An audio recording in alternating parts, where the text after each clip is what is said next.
What's up, everyone? This video took a lot longer to make than I had anticipated. I did have to read it again before even starting the video. Even though I had read it pretty recently, I had not started underlining everything, so at least I'll have fresh ideas. So guys, this is going to be a complete analysis of the story and the themes in A Case of Conscience by James Blish. So heavy spoiler warnings for the whole story. I did want to add, English is not my first language, so that will always be my excuse whenever I say something in a weird way during these videos. I also don't speak French or Lithuanian. Don't worry about that. It'll all make sense relatively soon. With all that being said, let's get right into it. We start off in a house in a planet called Lithia. Our protagonist, the father Ramon Ruiz Sanchez, is reading right now. What he's reading is Finnegan's Wake. I don't think it's critically important to have read Finnegan's Wake to get something out of this. I haven't read it. I don't think I'm ready for that book just yet. When it is mentioned again further into the story, we will talk about the themes a little bit. Other than that, we can still get some pretty interesting thoughts from this. Cleaver, who is a physicist and another of the recurring characters in this story, opens the stone door to the house and comes in. He is clearly struggling. A quick little description about Lithia. We will talk about this planet a lot more. The land is mostly just covered in thick jungle. Good thing is the temperature barely changes depending on where you're standing on the planet. So the poles and the equator is a 5-degree difference. It has a larger southern continent where our two characters right now are located. Also has 2 square northern continents. They describe on the other side of the world archipelago with several big islands. They describe how the tide changes violently, and when it recedes you can hear schools of lungfish barking. It's very harsh of an environment for a human, and it's also 50 light years away from Earth. So it's far from home. So clearly Cleaver is struggling quite a bit. Ruiz Sanchez takes notice and he goes to check what's up, and he sees that Cleaver is very sick. So struggling to get his words out, he explains that during his little excursion through the jungle, he got stabbed because he wasn't paying attention by a plant that looked like a pineapple. They check him. He has some injuries that he can see in his mouth because of how dehydrated and just the effects of the poison from the plant, I guess. So it looks and for sure feels very painful, but the father concludes that it's not something that's going to be lethal, and that he will be medicated, and that in several days start to get back to 100%. While being checked, Cleaver talks about how much he despises planet Lithia, and he hates this place. He also mentions how, contrary to him, he believes that the father must love it, because the father, as well as being a priest, is also a biologist. So he says that this is a paradise for somebody like him. During this conversation, Cleaver also gives a hint as to why these two are here. And just to let you know, there are 2 more that are not in this house right now with us. All 4 of them came together with the same goal, determining the future of Lithia in regards with humanity and Earth. If I were to try to list the options that they seem to have, it would be to open the planet directly. Then there would be the option to open it with restrictions. It would be mostly for the government, for research, maybe if you want to extract a specific resource, or for military purposes. Then you have the option of closing the planet temporarily, maybe gain a little time to discuss the issue further. And then the last option would be to close the planet permanently, supposing it presents a great danger. There's also beginning nods to something that's going to be a key aspect of this book, which is that the father, Ramon Ruiz Sanchez, is a biologist, but he is also a man of God. He's a priest. And that influences everything he does. It will certainly carry a lot of weight in the decision he has to make when it comes to Lithia. So Cleaver saying this is a paradise for a biologist, the father responds that it is delightful to get to see new life forms in an extrasolar planet. And Cleaver almost immediately jumps in to ask him that as a biologist, why what he just said isn't enough for him, and why the God bit has to come into play every single time. You can tell Cleaver is like disrespectful most of the time. The father says that it is in fact what gives meaning to everything, and that belief and science don't have to be mutually exclusive. If you were to place your faith only in science, then reality and existence becomes an empty gesture. It's beautifully, perfectly crafted even, but crafted by nobody for nobody. It's meaningless. Cleaver responds to this by saying, to the greater glory of man, and the father says, and to the greater glory of God. So these guys are like meant to be best friends. The other two guys that aren't here are Michaelis and Argonsky. Michaelis is a chemist, Argonsky is a geologist. So we have a biologist that's also a priest, a physicist, a chemist, and a geologist that all traveled to this planet. They're all scientists, so they will base their decisions on that.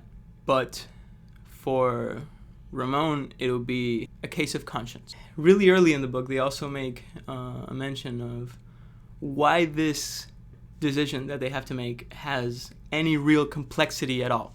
And it's because of the Lithians, a intelligent alien society that inhabits this planet. Well, I guess alien for us, but this is like their planet, so we're the aliens here. So they talk about them throughout the whole story, but some of the things that they mention here at the beginning is how they have very little knowledge of electrodynamics. They understand static electricity at like a way deeper level than humans. They have like jets powered by static electricity that Cleaver says he perfectly understands, don't worry about it. They also mention how they almost completely lack iron, so the discovery of magnetism was pretty tough. They also have this really complex radio network that serves as like a worldwide navigational system also, that is all based off a tree. A tree that's at the edge of this huge crystalline cliff has the capital city almost like built around it. The tree is like ridiculously massive, and it sways a little bit, but the roots tug, they pull at the cliff itself, and they creates these crazy radio waves that essentially are just noise, but that somehow, inexplicably, except to Cleaver, of course, the Lithians can modulate them to carry messages and information. So for us, for humanity, there was like never a doubt that there was intelligent life in this planet because of like those huge like radio pulses emanating from it. How they actually found the Lithians. They were traveling around the jungle, and they see some ceramic that was like covering some of the exteriors of the houses. The more modern ones were like that. That's how they were able to detect them. They shine a little bit depending on the time of day. The house of the Earthmen is located in Sardadesh Sva. I'm pretty sure that's not how that's supposed to be pronounced. So I'll just call it the capital. We go back to the father, and he decides that Cleaver is doing okay enough. He's basically just knocked out right now because of the medication. He decides to leave the house to go to said capital, to the capital city that we were talking about, and to the message tree that's in it. He writes with chalk on the stone wall, so that anybody from the outside that's passing by can see. Illness is here. They also throw like another cool fact about the Lithians here, which is that they had never even conceived of a lock. For them, like, it really wouldn't serve a purpose, but they still were social creatures that like respect their norms as like natural laws. While walking towards the tree, he crosses paths with some of them. Not too many because it's nighttime and they are mostly inside like their houses. The ones that he does cross with, they exchange like curious glances at each other, and the father describes them a little bit. So they are 12-foot bipedal, kangaroo-shaped lizards. He wonders what they talk about, and he says that this society has no crimes, no nations, religions, political parties, no arts that you can like distinguish from anything that's just like practical. They give you somewhat of a hint already of like doubts that Ramon has about these creatures. He questions, like, do they really just talk about progress and like obtaining and exchanging knowledge? Now the book makes a little jump. They introduce very briefly a character that, at least in my opinion, serves as like a narrative device. It's Lucien Lecomte de Bois d'Aveyron, something like that. He had to be named that. Don't worry about it. They do talk smack a little bit about the French later, like towards the end of the book. So I don't know if this has anything to do with it. This guy is just very, very wealthy, and he's also like the smartest person ever.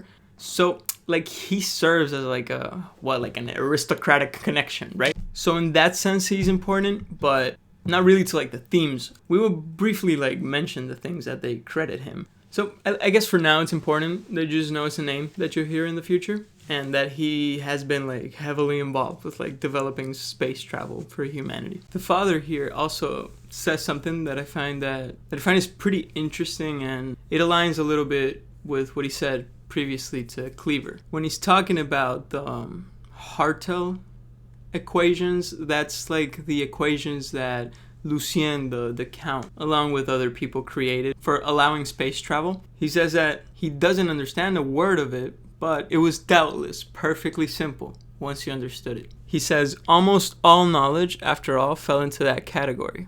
It was either perfectly simple once you understood it, or it fell apart into fiction. He says that all knowledge goes through both stages, the enunciation out of noise into fact, and the disintegration back into noise again. The process involved was the making of increasingly finer distinctions. I like that, dude. The outcome was an endless series of theoretical catastrophes. The residuum was faith. Basically, again, to him, it's his belief is what gives meaning. We've been able to put holes into everything, to every explanation, and he fills those holes with faith. At the end of this book, I don't think any character is right. There are for sure some characters that have good intentions and some that are not so good. But yeah, even though I don't think any character here was 100% right assessing the situation that they were facing, I think most of them still have very interesting things to say. So the father keeps on, and he eventually reaches the message tree, and it's filled with Lithians. It's a organized chaos that he doesn't understand at all. At the center of the tree is like an older Lithian that nobody speaks to, and that he speaks to nobody. His like nicitating membrane is like always covering his eye. Clearly though, he's like the key to this whole process. After thinking about it for a little bit, he decides that he's just gonna jump into the chaos to figure out what's going on, because he wants to send a message to the other two men, Argonsky and Michelis. They are on one of the other continents, and Cleaver is supposed to have been communicating with them. He says he has, but the father doubts this. So he took advantage of the situation to go and see what's going on. He's already pretty uncomfortable.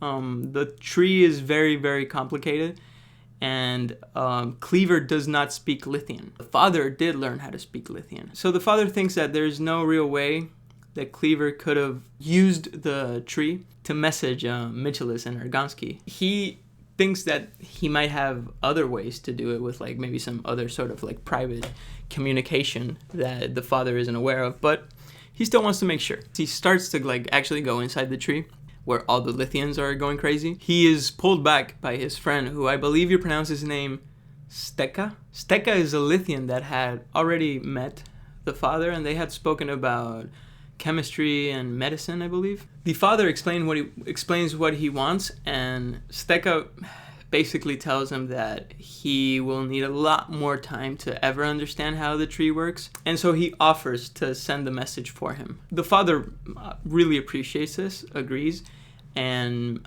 they send the message to the men. They are in the northeastern continent, and The contents of the message are very simple. It basically just says, you need to be here in the capital. The time to make our decision is approaching, and the time for us to leave. Besides the father, there was another of the four men that learned the Lithian language and could communicate with the creatures pretty freely. It was Michaelis, the chemist. Argonsky knew a little bit, but he couldn't even really defend himself. He could understand like bits and pieces. To Argonsky, an alien culture took a lot more than just their language to understand, or at least that's what his excuse was.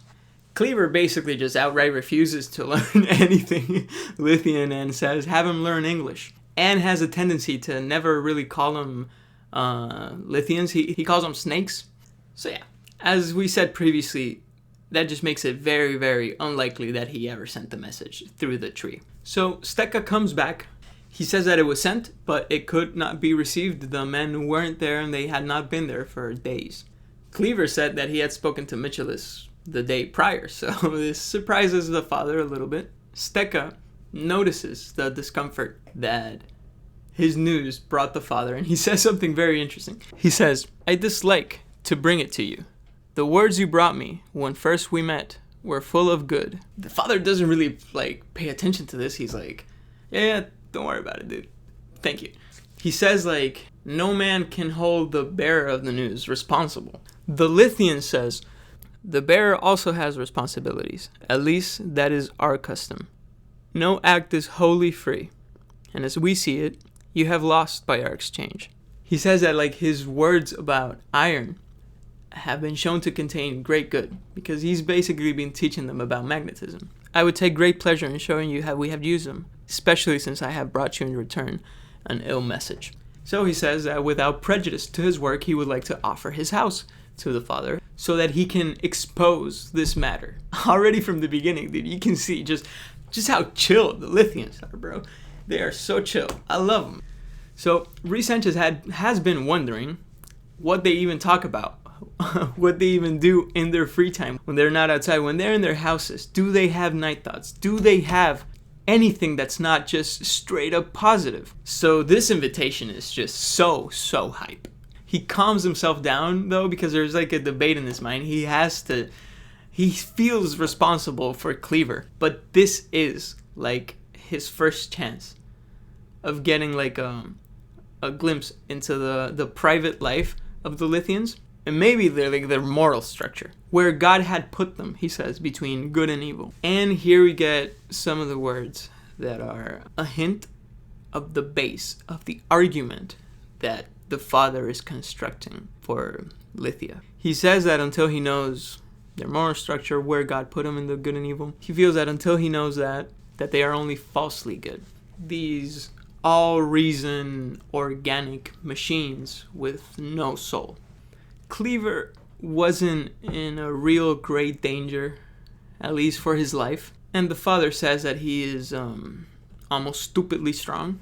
He also mentions that with a planet, a whole people, and not least important, a theology problem that to him would suppose a solution to original sin. We're going a little deeper now for sure. And all this in a holy year too, that happens every 50 years. So this is the last one that he will see. It was a tough decision, but could he risk all that for Cleaver? That in his mind was fine anyways. He says thank you, and he accepts. As they step into the house, the father has an unbearable anticipation, and he also notices that it looks almost identical to his own quarters. They begin to talk, and Stecca brings up how they've been hammering and trying to slice some of the metals from their museums. It was because it was something that Rhys Sanchez had suggested to them, and that they had given clear signs of magnetism.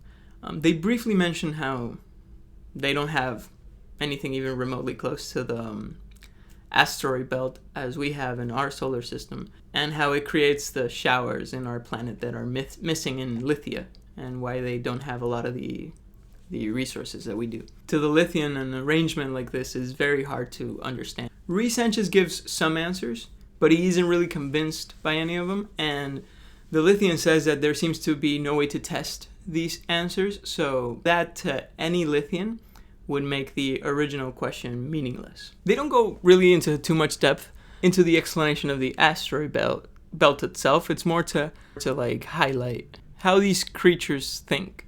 Another example of like their behavioral patterns being explained a little more is that the father asks if they have given out any incentive for people to bring in these precious metals that they need so that they can research. And Steka obviously doesn't really get what the father is trying to say here. And he just says, yes, of course, everybody's been told of the importance that they have, as if that's incentive enough for people to cooperate.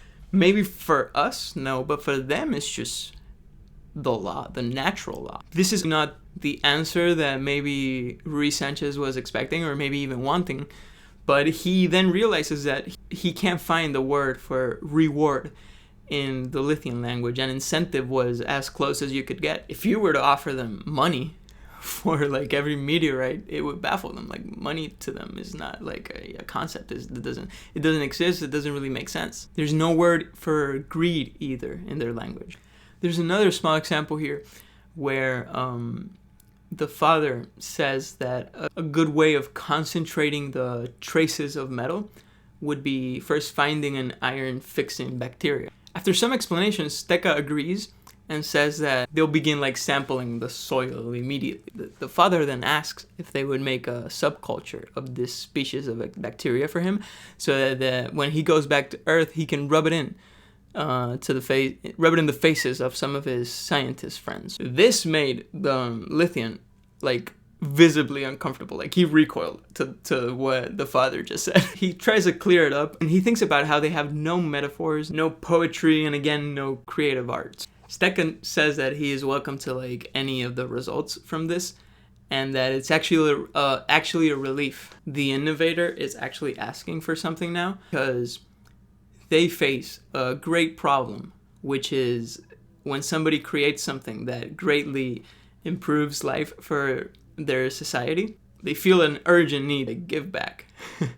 And they say that they usually feel as what they eventually arrive as a way of honoring the innovator doesn't feel sufficient or appropriate. So it's a relief when the person actually knows what they want and society can fulfill it. The father actually hates hearing this. He says that coming from a human, it would sound incredibly pompous, but that Steka meant it. I believe the reasons he hates it, not that he feels it's a wrong way to behave, I'll just say this because we're getting closer to Ramon actually explaining his case, but he feels that Steka truly believing that statement, and by extension every other Lithian, he believes that's just not natural. Natural in the way that God would want, or the nature that God created. All of this behavior from the Lithians is derived from reason. None of it from faith. That to Ramon is pretty sus. They do things the right way. And though righteously, it's without God, without knowing God. For them, it was just entirely reasonable and natural to think like that and to behave like that. They never seem to need anything else, any other incentive, or any consequence. He then says that he wonders, again, if they ever have night thoughts.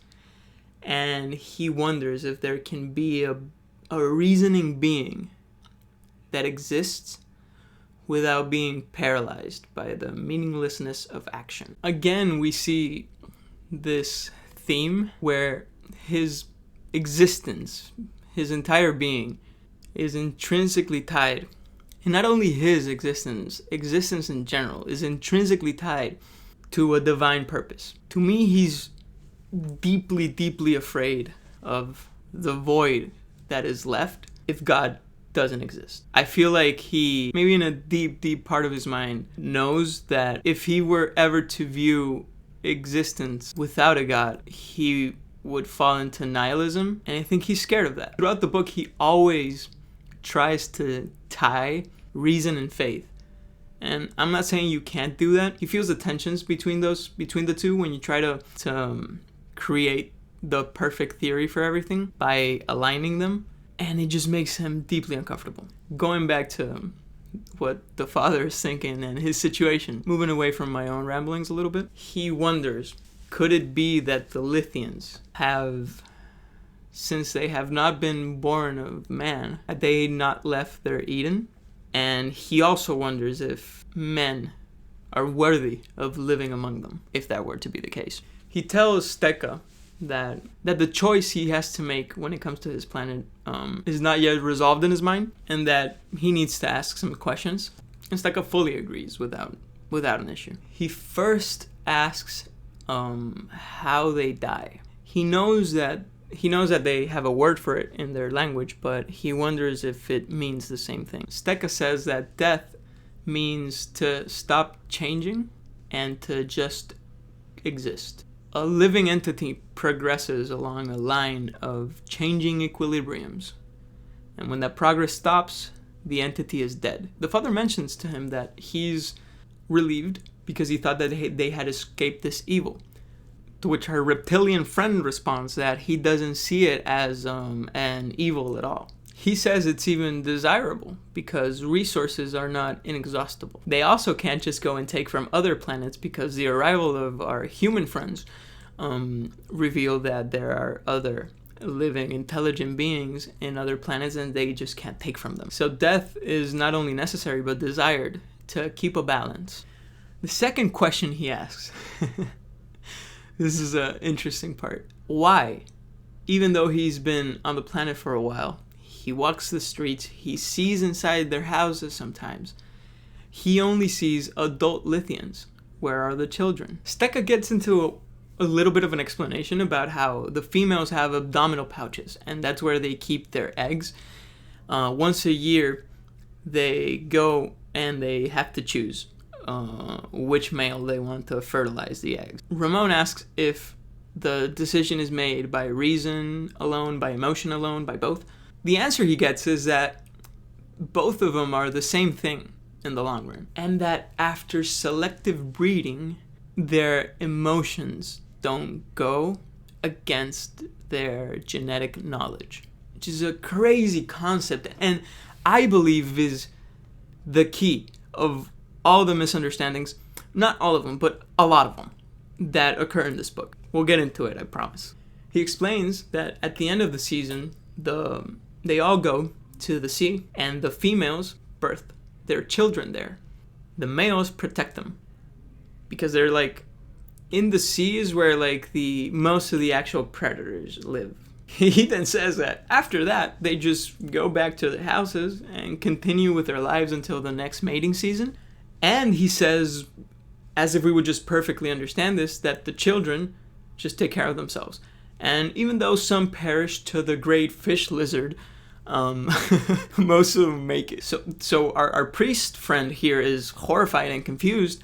He asks how, if they return, he hasn't seen them, and first of all, how they don't drown.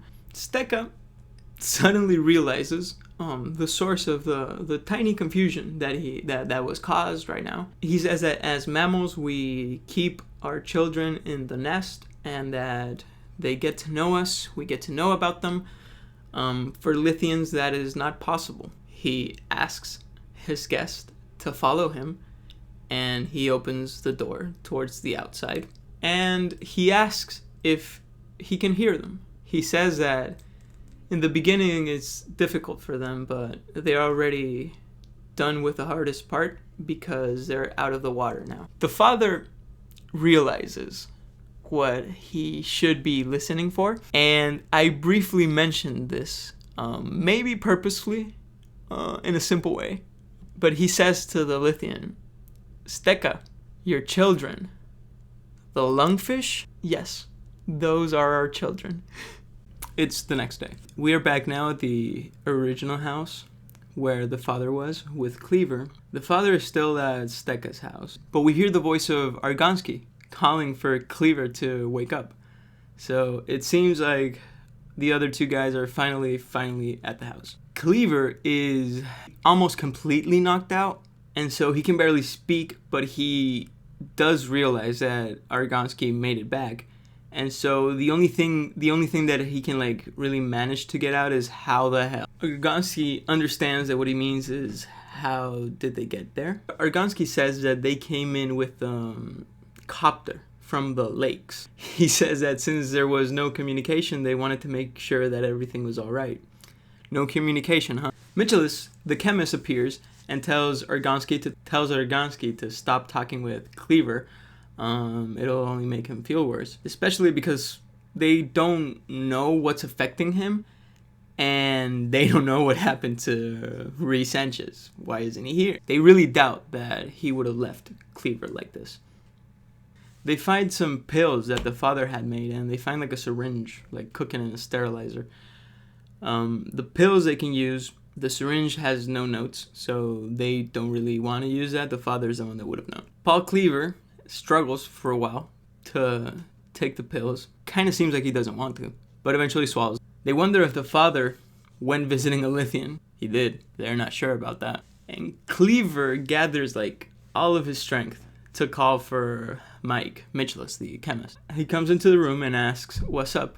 Cleaver, against all of his strength, falls to the sedation, the pills that they had given him, and falls to like a semi-conscious state. He can't respond to Michelis, but he can kind of hear and kind of piece together the conversation that the other two men are having. Yeah, Cleaver seems desperate to not fall asleep and gets something out. They specify that he holds on to that semi-conscious state because of the urgent need to talk to the men before the father gets back. And you can kind of see some of the key aspects of his character again. You start to see these grandiose plans that he has, that he starts dreaming about. The drugs that they gave him are obviously affecting him, but you can see a hint of his real delusion and volatility. He is somebody that is willing to do anything to achieve what he believes is the right thing. Starts dreaming about taking control of the expedition that they're currently on. Starts dreaming about giving secret papers to the Earth government about Lithia. He dreams about blowing the whole planet up in a single fusion of all of its lightweight atoms into a single atom of cleaverium. So he's completely nuts, but he is also very smart and very driven. So he's a dangerous person. Argonsky calls Mike to tell him about the message that was written on the stone door at the entrance. That was "Illness is here," that the father left. They had not noticed it when they came in the house. They also reveal a little bit about where they stand when it comes to all this Lithia decision. Michelis is all in for opening up the planet. He loves Lithia. He first of all doesn't see how Lithia could harm Earth. He doesn't see anything that convinces him it's a danger to humanity. And he also doesn't see how any Earthman could hurt such a stable society, stable economically, emotionally, and really in every other way. Something really, really strange happens here, which is Cleaver. He's listening to this conversation, but at the same time having dreams, and he hears a voice yelling danger, danger, danger 5 times. Oh, danger, danger, danger. It's gonna blow up. So yeah, that happens. Argonsky is maybe a little more on the fence. And continuing the conversation, he mentions how strange it is that they never received any communication from Cleaver or the father, revealing once and for all, for sure, that Cleaver was at least partially lying to the father. Nah, he was straight up lying. I don't think that it was partially there. He feels that there's a lot that they don't know about Lithia. He says that with an alien civilization like this, he can't be sure if the research they've done and the things they've learned are incidental, or if there's something huge that's hidden deeper within, So he says that maybe we're just not able to see it yet. Maybe we just don't get it. Mike hates this and basically tells Argonsky that he's insulting his own intelligence, that he would individually tear down all of these propositions for a dark secret if he were to just state them out, and only in that shroud hidden in mystery is where they can frighten him. Argonsky doesn't really seem to want to argue, and so he just gives in, says that if everything with Cleaver and Ramon Ruiz Sanchez ends up being fine, he'll probably end up going with Mike's decision to keep the planet open. They believe that both Cleaver and the father also would want to keep the planet open. Cleaver we know for a fact, at least from what he said to Ramon, which is not always true, that he wants to keep it closed. As this is taking place, they hear footsteps from outside the house, and they realize that it's the priest. So Argonsky wants to go to receive Ramon so that he's not as surprised when he realizes that they're back. And suddenly we hear his voice, Argonsky, calling for Mike in a worried voice. Mike immediately goes to see what's up, and Cleaver tries to again call for him so he doesn't go, but he just can't keep fighting anymore and actually falls asleep to the sedatives that they had given him. Now we have all 4 of our guys from the expedition here in the house. It is revealed to us that the reason that Argonsky called is because the father looked pretty disheveled, and it worried him a little bit. You know that he was already kind of freaked out. The reason why the father looks like this, he doesn't say it to them yet, but it's because he realizes that the incessant barking that he had been hearing from the lungfish when they're gasping ashore as the tide recedes are actually Lithian children. Not only is it shocking if you try to compare it to humanity and how we are with children in early stages especially, it's pretty different. But there's a very interesting reason why this is so traumatic to Ramon Ruiz Sanchez.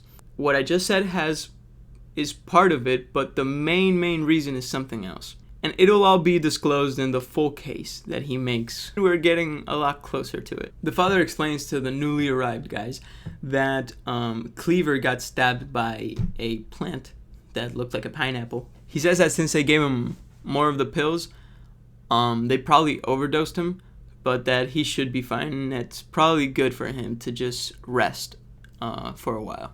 The father, breaking maybe a little bit of the hopes of Mike, the chemist, reveals finally to them that he sees a lot that is wrong with Lithia.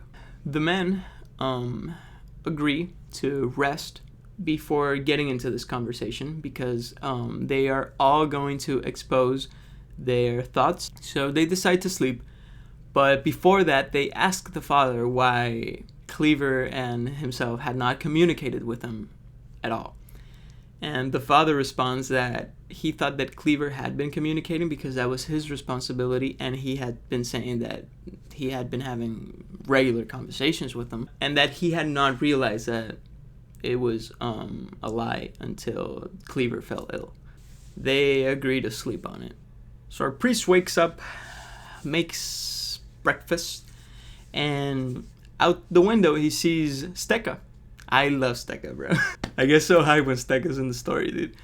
Steka just walking, leaving the house. The father assumes that it's because he saw the illness is here message, so he taps on the window, and he gets the attention of the Lithian. He makes some signs so that he would approach the door. He does, and Michelis and Argonsky hear a little bit of what's going on, so they also go towards the door.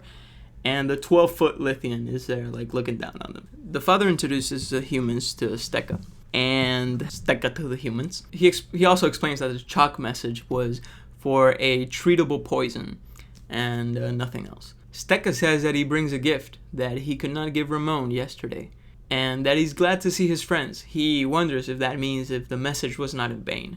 This sparks a lot of intrigue in Michelis, because last he heard there had been no messages sent.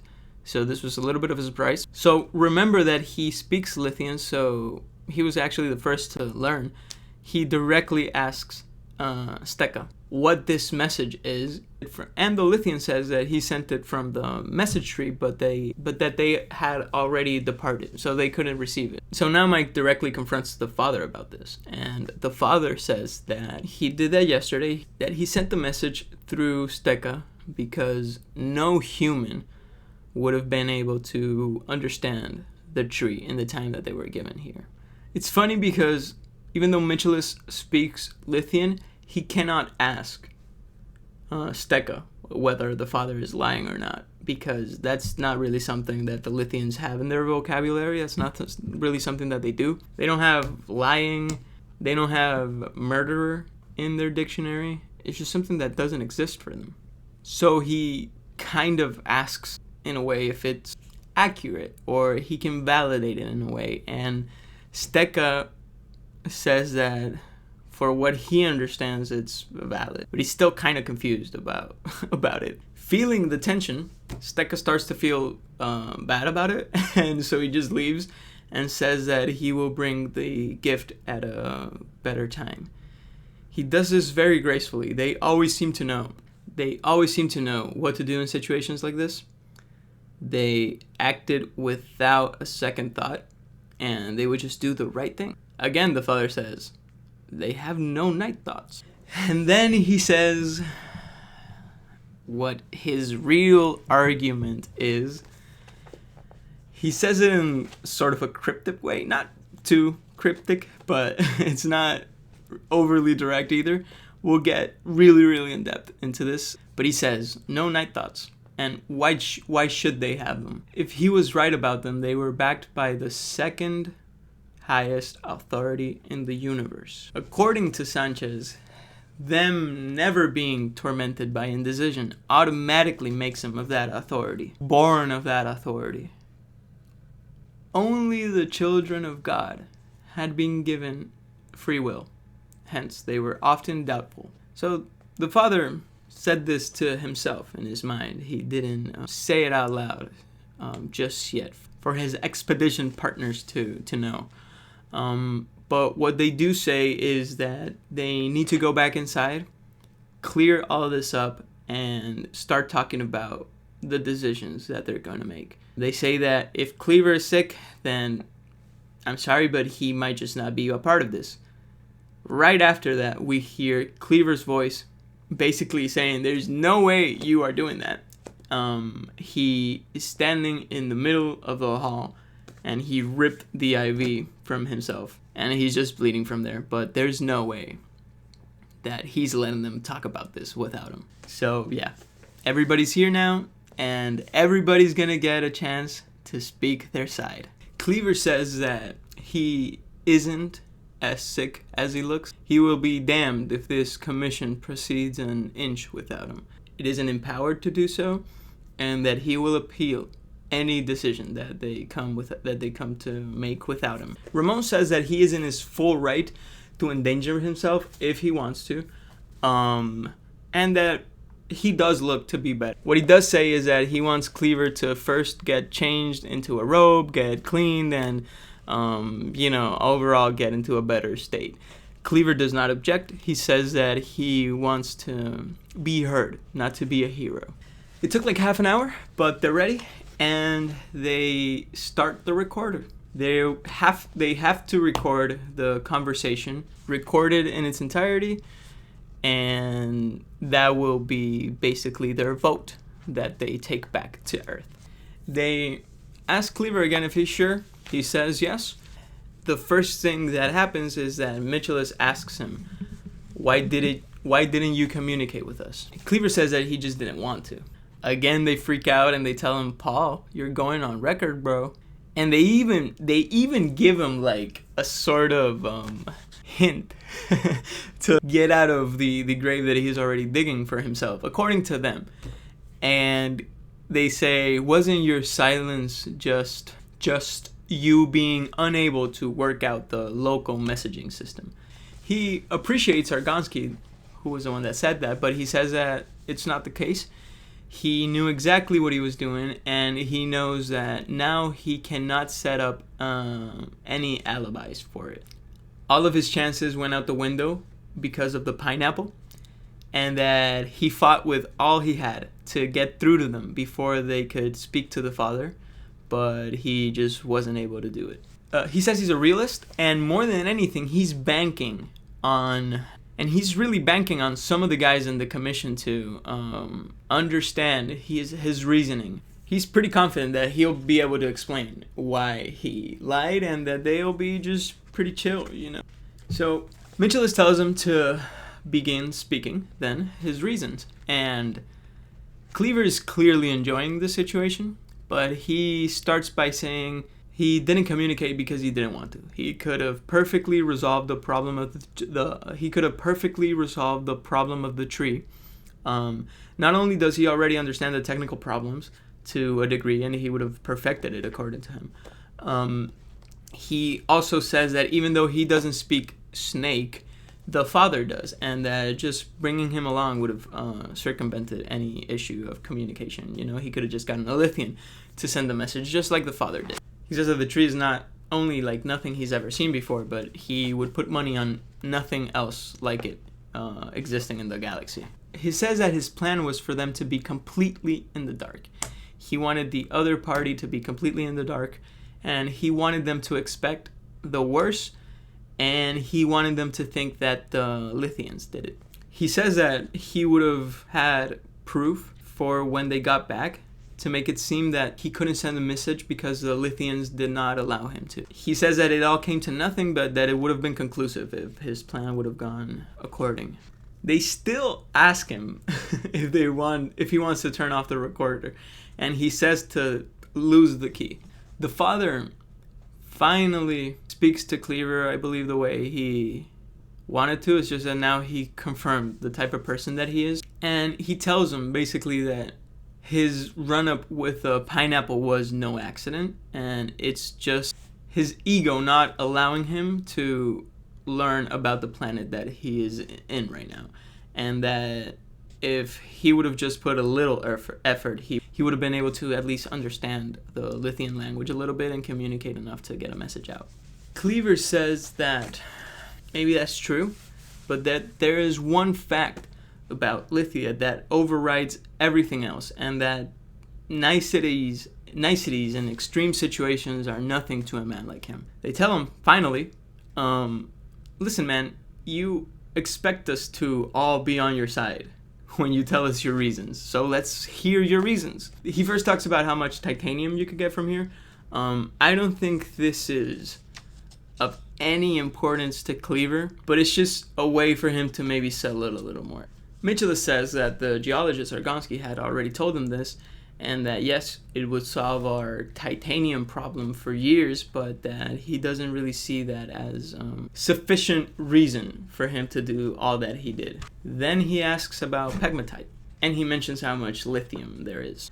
Lithium didn't really seem that important to the people in the commissions, but Cleaver explains that obviously bombs, fusion bombs that make the prettiest explosion you've ever seen. Rui Sanchez, he immediately feels something going very, very wrong. He makes a connection that a planet named Lithia will make a certain type of mind obsess over it and abandon everything else to find a metal called lithium. The Father then aloud mentions how now he thinks that Cleaver wouldn't have fooled him even with a pineapple incident not occurring. And Cleaver says something that, I mean, I guess it's right, but he says, well, on tape it's pretty easy to now say, yeah, I would have guessed anyway. But then Rui Sanchez burns back and says that, of course, it's easy to say that, especially when the other man is helping you. And then he says something crazy. He says, I think that your view of Lithia as a potential cornucopia of hydrogen bombs is only the beginning of what you have in mind. What you would like most is to see Lithia removed from the universe. Remember the dreams that Cleaver was having? The Father then says, you hate this place. That is why you want to make it a place where we're making highly destructive weapons, because that way it'll be placed under a security seal. That's what you want, right? Cleaver says, of course it's right, except the phony mind reading. But We know as a reader that insult is him being big mad. He read your subconscious as I'm reading this book, bro. And then he basically turns to Mike. Mike, listen to me, bro. You have to listen. This planet was made for us to transform it into a thermonuclear laboratory and a production plant. One of the other key aspects for Cleaver here is that they have no nuclear knowledge of their own, so they're no threat.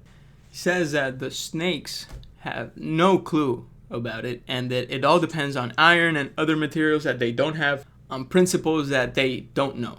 So, again, remember the dreams that Cleaver was having. He says that the opportunity that we have is all of the people in the commission, or at least enough for a favorable vote, give it a triple E, unfavorable, which would mean that the planet is closed permanently forever to humanity.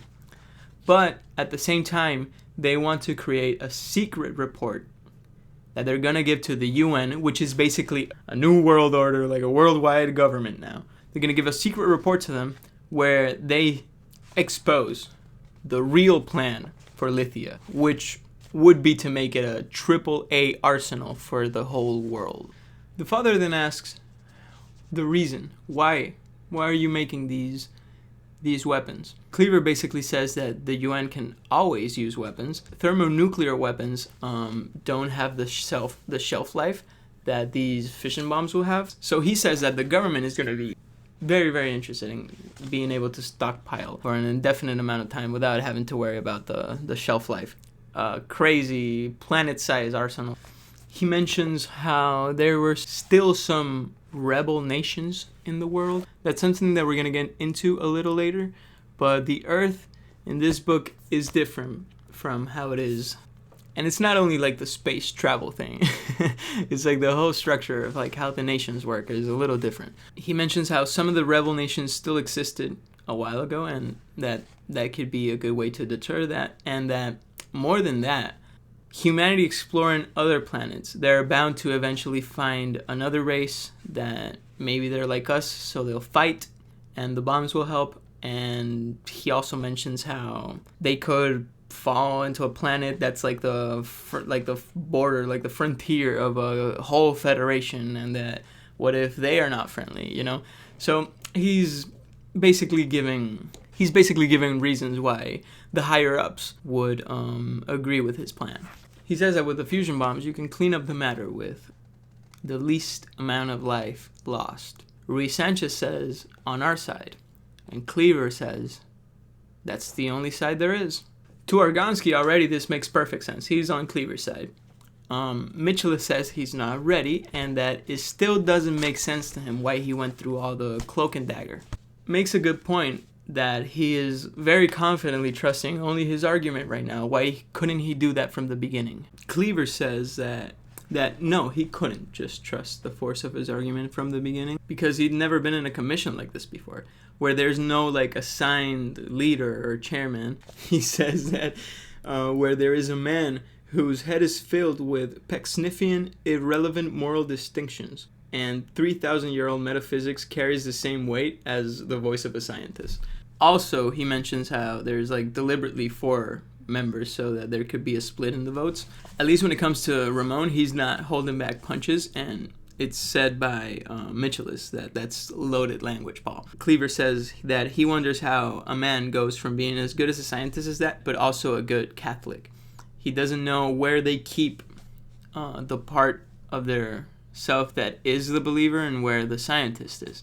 Ruiz Sanchez says that it is not compartmentalized, that they are linked. And Cleaver says that is the reason, then, why he is justified in doing the cloak and dagger from the beginning. Because he couldn't risk those two getting intertwined here on Lithia. The father mentions to himself, or to us, the reader, how ironic it's going to be, and what the reaction is going to be from Cleaver when he realizes that he was going to achieve this goal anyways, without all the extra stuff. Cleaver actually then just says to everybody that he's not sorry that he tried, he's sorry he failed. Michelis asks, is that it? And Cleaver says, that's it. The only thing I will say is that if there's any doubt on what my vote is to keep the planet closed. You can take it from here. Argonsky says how he's on Cleaver's side. He believes Lithia is a fine planet as planets go. We could make it a way station, but other worlds could serve as that. As Cleaver describes it, it could be an arsenal, the likes that we haven't really found elsewhere. So the father insists, and he says, well, pick, which one? He finally says it with a little more conviction. He's like, well, which one is more important? A way station we can do with other planets. Thermonuclear labs are rare. Not only rare, Lithia is, according to him, the only one that we found that can be used like that. He says, why not apply Occam's razor? Ruiz Sanchez responds by saying that Occam's razor is not a natural law. And the thing about it also is that it's the most elegant and simple solution to a problem, is often the closest one to being correct. But the father says that that's assuming you have all the facts, and he doesn't have all the facts for Lithia. The father's not the one that's going to speak yet. Mitchellus asks, well, so you're voting for keeping the planet closed then? Towards Argonsky, and he says that he is. Isn't that what he's saying? Mitchell says that he wants to have a clear yes or no answer for the tape. Clearly a little irritated. The chemist then proceeds to say that he thinks both of these men are fools. He says that they're supposed to be scientists, and like the cloak and dagger maneuvers pulled by Paul Cleaver to set up the situation that he wanted were like beneath contempt, is what he said. He says that he doesn't even want to discuss the maneuvers again. That's how stupid they were to him. And that he will discuss the purpose of those maneuvers as Cleaver himself asked them to do. So Cleaver says go ahead, but he's clearly like lacking a little of the confidence that he started with. He says that Lithia isn't really a good place for an arsenal, and one of the good arguments that he makes is that how would you get the cheap labor for it? You can't even pay Lithians anything. They don't even understand the concept of money. Cleaver says that maybe you can pay them with knowledge, but then he's immediately confronted by, well, the knowledge that they want is the knowledge that you can't give them. You said that it's a good place because they have no nuclear knowledge. They don't have the things, the resources to learn what would make them threats to humanity. If they were to ask you for this knowledge, you could not give it to them. You can't teach them quantum mechanics. You can't teach them how to get enough iron. Although the father has already basically given him a pretty good start with that, with like the iron fixing bacteria thing. He says that they would not agree to these terms. Cleaver says that, well, they can take it or leave it. And the father says that, so you're basically saying to just put a machine gun to their chest. Cleaver jumps back in immediately and just like really coldly states, well, machine guns aren't for nothing. Mitchellus, he immediately understands, and he says, so what you want is slavery, which is something that, well, Mike is not going to vote for. So he asks Argonsky if he's on board with this, and Argonsky says, no, but is it a big deal? Excuse me, brother? Immediately, Mike gets mad at him, and he's like, of course it is, bro. That's one of the main reasons we're here. We're supposed to be thinking about the Lithians as well. How we're supposed to be viewing if the Lithians can harm Earth, and if an Earthman can harm the Lithians. That's the purpose of our visit here. Ruiz Sanchez then says that it also harms the Earthmen in that case because it kills people to be involved in that, I guess. But, I mean, still worse for the Lithians, dude. Like, come on. Argonsky then says he doesn't mind getting a paycheck for what he does. But he is reminded by Mike that, dude, money does not exist in Lithia. They don't understand that concept. They will not accept that, so you have to force it on them. Argonsky goes quiet, and they tell him to speak up. And he's like, oh, take it easy, dude. Take it easy. I agree. He's just switching his opinion on this, not because the reception of new information that he's having. I think it's more because he really didn't do his job while he was here. Even if humanity is not affected by this, there's still sentient beings on this planet. You know what I mean? You have to do your research so that you can make a decision at least based on what you really saw was right. They ask Cleaver, and he says that is just a swear word. and he's deliberately clouding the issue. The priest was shocked more than anything, and I find this really interesting, because the argument of money had never occurred to him.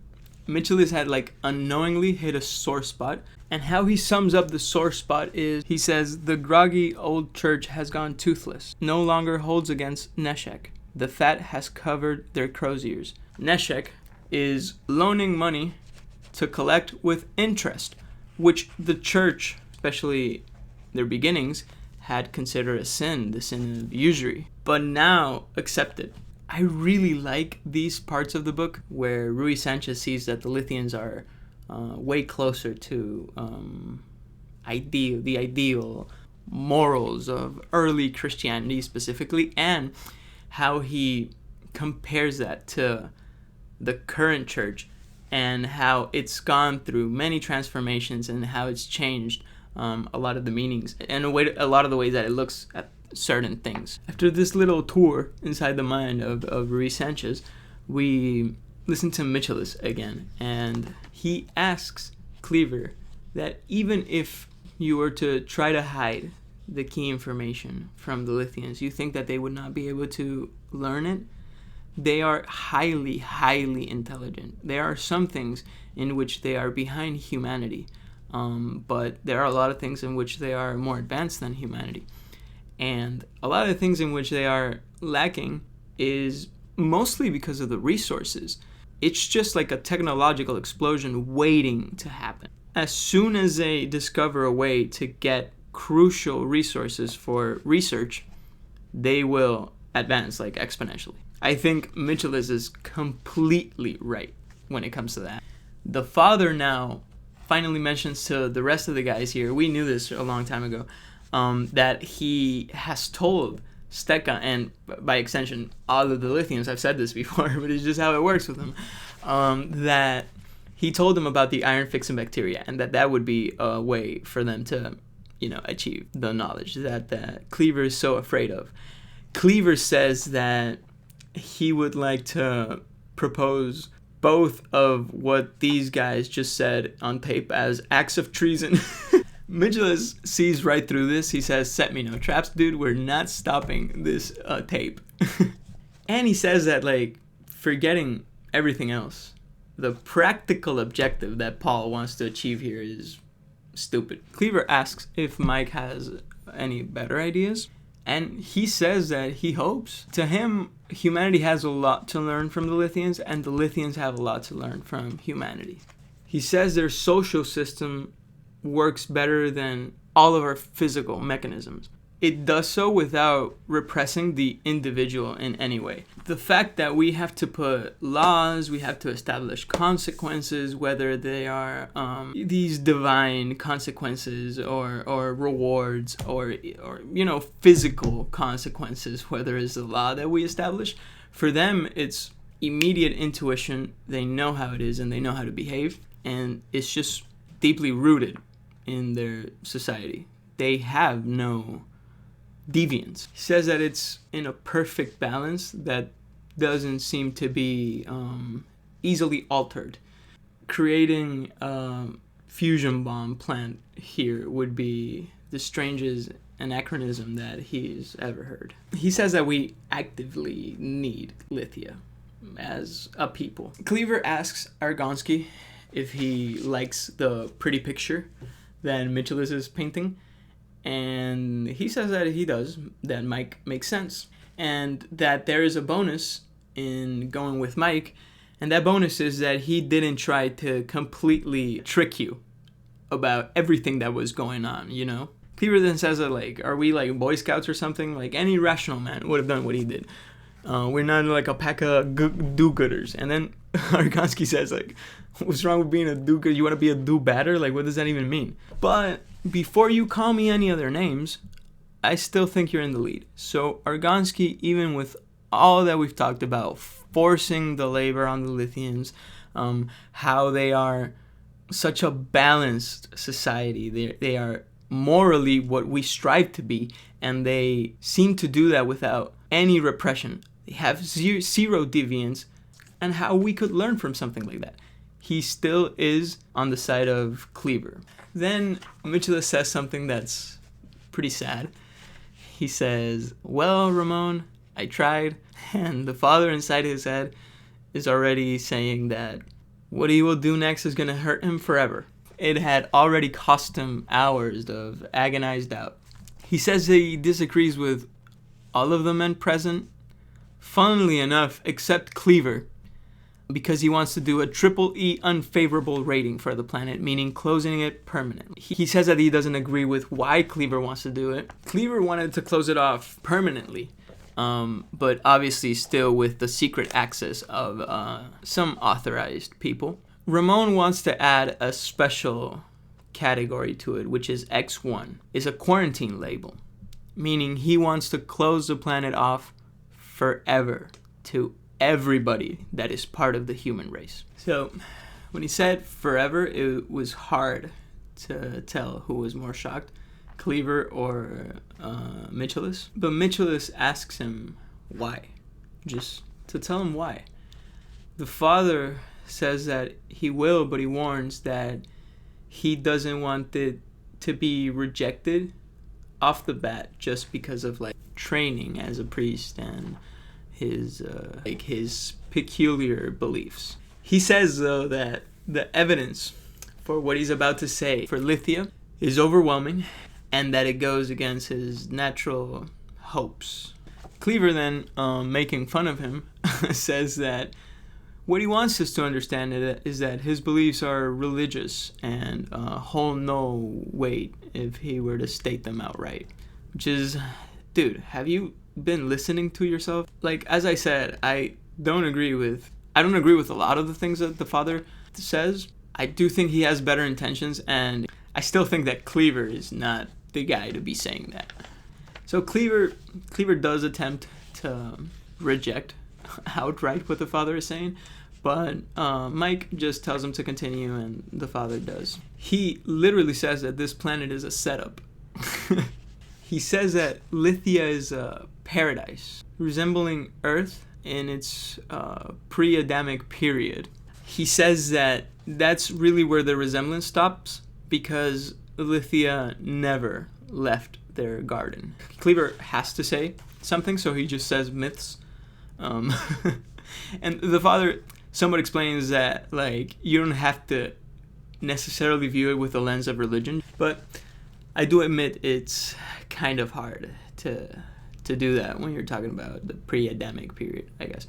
Now, he says that in this paradise, we have to have a dominant creature. That's the Lithian, the man of Lithia, which is a rational creature that sticks to, this is interesting, and the father's word, sticks to the highest moral guide that we have been able to construct here, but not been able to follow. Keep this in mind. This is, I believe, one of the big problems in the father's way of thinking, but let's continue. It says that it needs no laws and it needs no guide to stick to this ethical code. Even though there are no criminals, no deviants, the people also aren't standardized. They are highly individualized. They pick what they want to do, and they will all give 100% effort. They will all pick what they want to do rationally, thinking about what they're best at, what they like. You know, it's crazy. They're super efficient. I understand how some people might see them a little sus. But honestly, I just think they're really cool, dude. He says that not only isn't an antisocial act ever committed in Lithia, there isn't even a word for that act in their vocabulary. The father asks what this suggests to Mike Mitchellus. He says, an enormously superior social science, evidently founded in a precise system of psychogenetics. I think that would be more than enough. Dude, I think what he said there is key. They are a superior social science, and they do seem to base that on psychogenetics.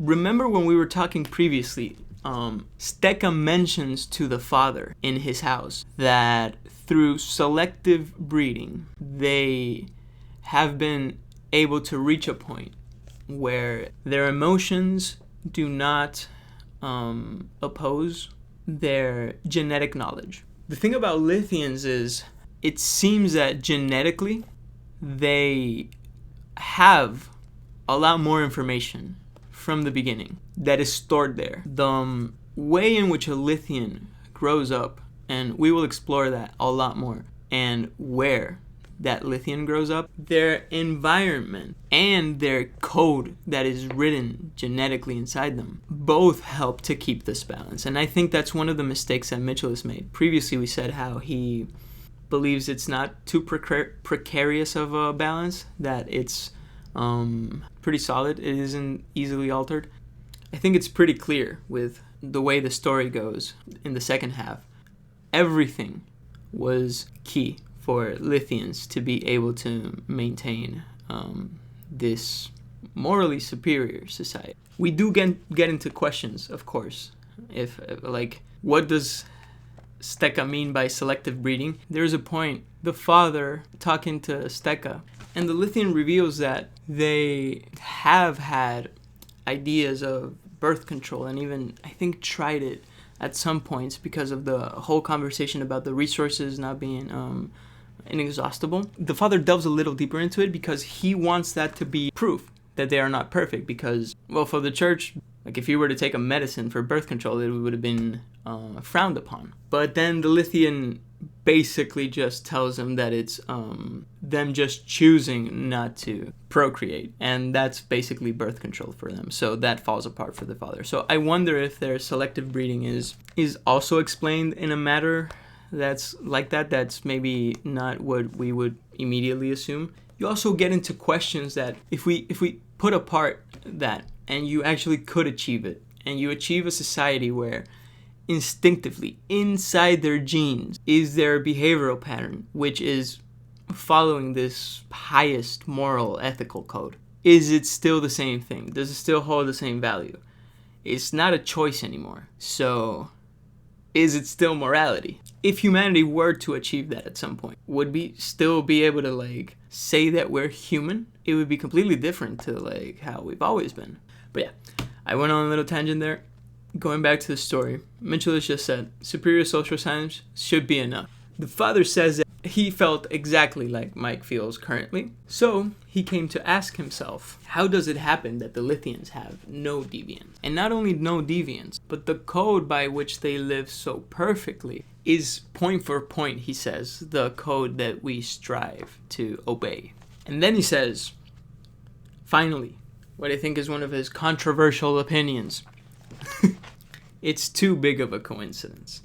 Even on Earth, we have never known a society which evolved independently exactly the same precepts as the Christian ones. That implies that the highest ethical code that one can strive to obey is the Christian code. He says that no ethical system on Earth that grew independently of Christianity came to the same conclusions point for point. And he names several different religions and groups. I think that is intrinsically a very dangerous thought.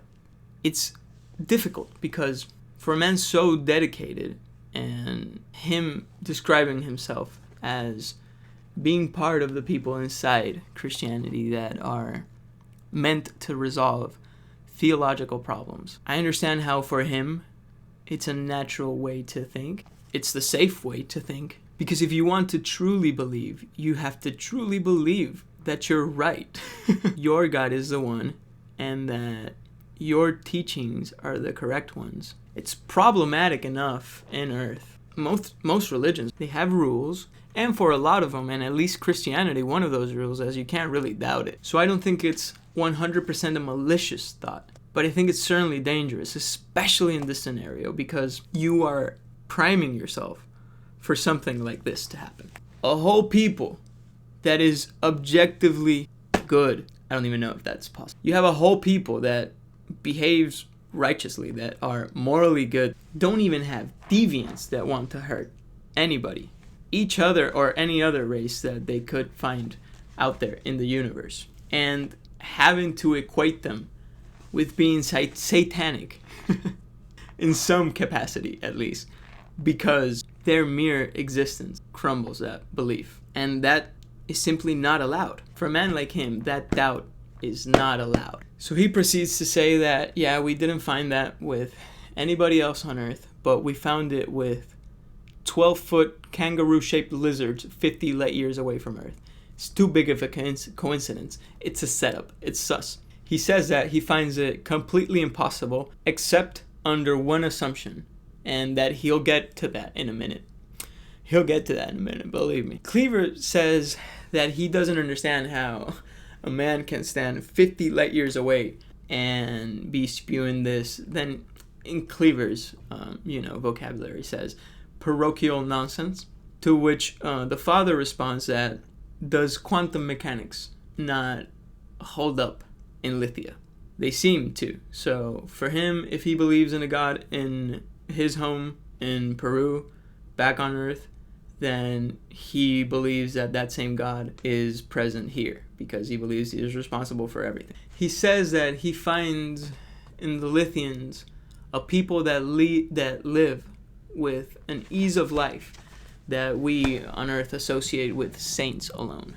And then he goes back again, naming different people that practice different religions, and he says how they would not find the same thing here on Lithia. Like, these morals to them, they don't mean the same thing, which is crazy. I mean, to me, it's crazy, but says that the Lithians take a lot of explaining, and that this is not just, as he said previously, a coincidence. They have no nations and no conflicts. He says that if you look at the map and you see the smaller continents on top and then the archipelago with the big islands, you say that it would be primed for those conflicts to occur. He says that they've always had the same language. There's always existed only that same language. Exactly like only one specific religion. It's how he equates all those things to being only part of one religion is beyond me. Or being symbol or of only one specific moral code or ethical code from Earth. I don't understand that. He says that they have emotions and passions, but they never do irrational acts based on them. They live in complete harmony. He says that they are a people that couldn't exist, yet they do. Why can't they exist? Because how can a society be so good without knowing any God? Is that the reason? I don't think that's valid. He says another thing that's key, which is, Mike, I'll go beyond your point, and I'll say that the Lithians are the perfect example of how humans are supposed to behave. Again, I find that almost a little arrogant. But he goes on. He says that he believes the Lithians to humanity would be useless, because until the coming of the kingdom of God, no human will be able to correctly follow and stick to that code. He says that humans have built-in imperfections that the Lithians lack. Original sin, if you will. He then says that the Lithians have no taboos, no traditions, and no faiths. He says that they behave as rational as a machine, but they have also this moral code that they stick to. And to him, that is completely irrational. To him, it's based on axioms, propositions that he says were given from the beginning. I think that's where his mistake is. I think we've explored before that the Lithians did this, they achieved this through something. And the other parts that go into them being what they are is their environment. You could say, well, that's too big of a coincidence. But I would say, I don't know, man. The universe is a pretty big place. Stuff can happen. So he says that these propositions were giving from the beginning. This behavior that they do, it's just something that's given to them. But the Lithian sees no giver. Then he mentions a couple of things that Stecca believes in. He says that Stecca believes in the sanctity of the individual. He also believes in the right to defense in any trial. He says that it's possible to behave rationally from the proposition alone, but it's impossible to reason his way to it. He says that it always begins with belief, like the statement that everybody is equal before the law is a statement of faith. Yet he says that the Lithian civilization is set up as to suggest that you can achieve these like basic axioms of He says Christianity and Western civilization, which is, again, isn't that how the Lithians behave? I guess there could be some differences here and there, but isn't that just like how humanity in general would strive to behave? Given that, like, we have to keep our free will, right? Like, this is assuming the Lithians are just, free and not like what the Father is saying. But yeah, he says you cannot arrive at these axioms by reason alone. Then an interesting thing happens here. It's Cleaver. He says that they are axioms. They are self-evident. You don't arrive at them. And Rui Sanchez says that physicists kick that definition to the floor. He mentions the axiom that only one parallel line can be drawn to a given line. He says that it is an axiom, but it is also untrue. It has to do with like non-Euclidean geometry, but instead of getting really into even attempting into that and adding another hour to this, I believe Rui Sanchez here is deliberately being a little obtuse and a little confusing.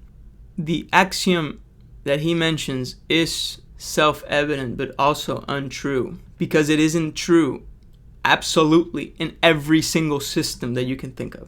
It is self-evident within the system that you're talking about. I don't think it's meant to be a law that's applied everywhere, at least not in every context, and I think that's something that he's blurring a little bit. Mitchell says, though, that he is bothered about the bottomless assumptions that seem to be behind Lithian reasoning. Cleaver says that, well, you might find it weird, but it works. And Mitchell says that that's not the issue. It's not whether the system works or not. Well, the real question is, what is that is working? He believes that this immense structure of reason that the Lithian has can't really stand just on that. And Rui Sanchez says that he is going to tell you why it can stand. He says that you won't believe him, but that he will tell you anyway. It stands because it's being propped up. I forgot he did this at this point in the book. But he says, this is a simple answer, I'll explain it. But first, he has to say another fact about the Lithians. It is pretty important. And that's that they have complete physical recapitulation outside the body. I think this was a little more accepted in earlier days, but recapitulation basically says that like you go through the process of evolution before like maturing to like your complete form. So it was believed by some people that it was like start off as like a one cell animal, and then something that resembles like a jellyfish, and then like other animal forms until like you complete all the forms until you get to like a human that's ready to be born. So it's not exactly like that, but the greater issue is, at least to Rui Sanchez, it seemed to prove in a way evolution, and to the church that was a sore spot. He talks about like the fetus having something that resembles gills that he never uses and stuff like that, but I don't know how accurate that is with today's science, though that is not the main point of this. So he goes on to explain that as the Lithian grows, instead of being inside the womb, just living life, bro, he goes through these changes, that the whole planet is the womb.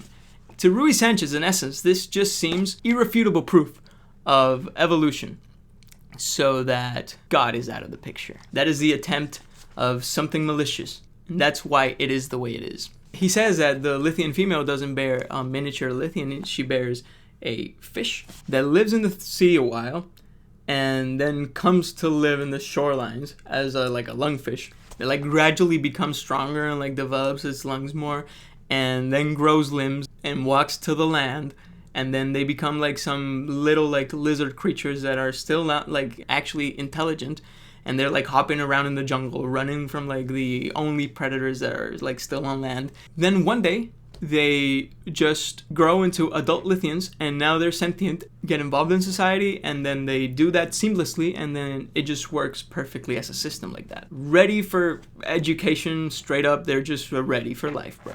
The thing is, they've learned every trick of the environment, is what the Father says, and it's not only that, I think it's also key to how they develop in general. I think we have proof of that later in the video and in the book more than anything. They are animals, and then they are adults. Their adolescence, as they say in the book, cannot distract them from their goals and their adulthood. Mitchell loves this. He thinks that This discovery alone makes the trip to Lithia worth it. And the father says that it's very elegant. He who damn us often gives us gracefulness. It is not the same thing as grace. Mitchellus asks if it's that serious, like, what's the present position with evolution? And Ramon says that there's like two positions, at least at this time, or at least in this story, which are that you may suggest that man evolved and that somewhere along the line God intervened and infused a soul.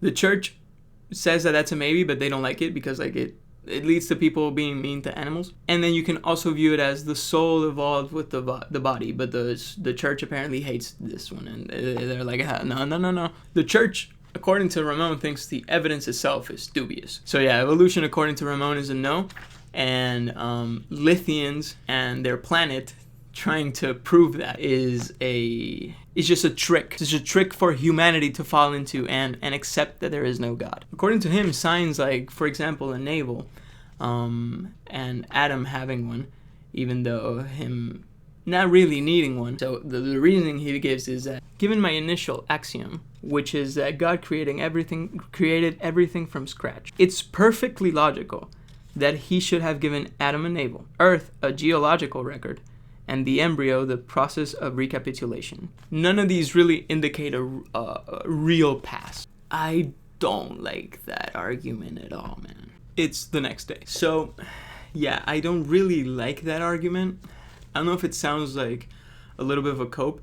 It's certainly like an intellectual evasion. He has these theological workarounds to pretty legitimate arguments and evidence. Again, like, given his position and what he's done all his life, it's hard to blame him for thinking like that, but still, it is a little bit of a problematic thought, especially with the responsibility he has in his hands right now. Going back through this for the third time in like 3 weeks, I'll make sure to catch it.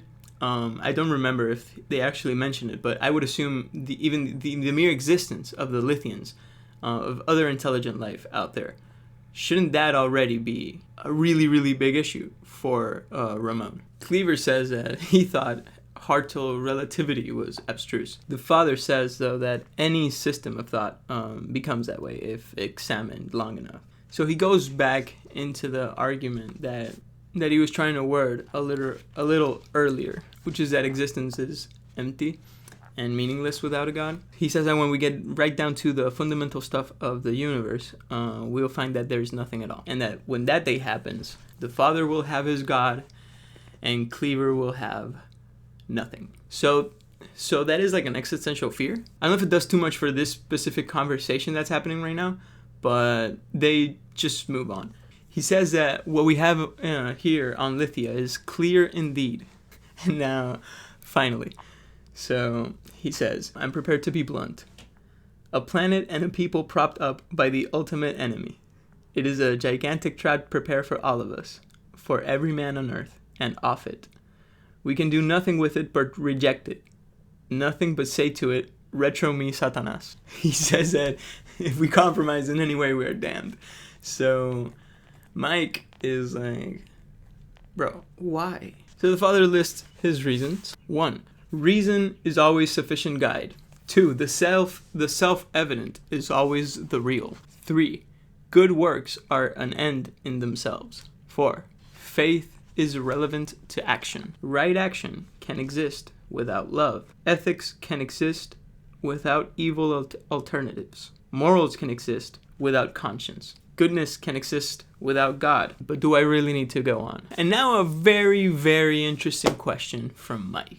He says, to set such a trap, you must allow your adversary to be creative.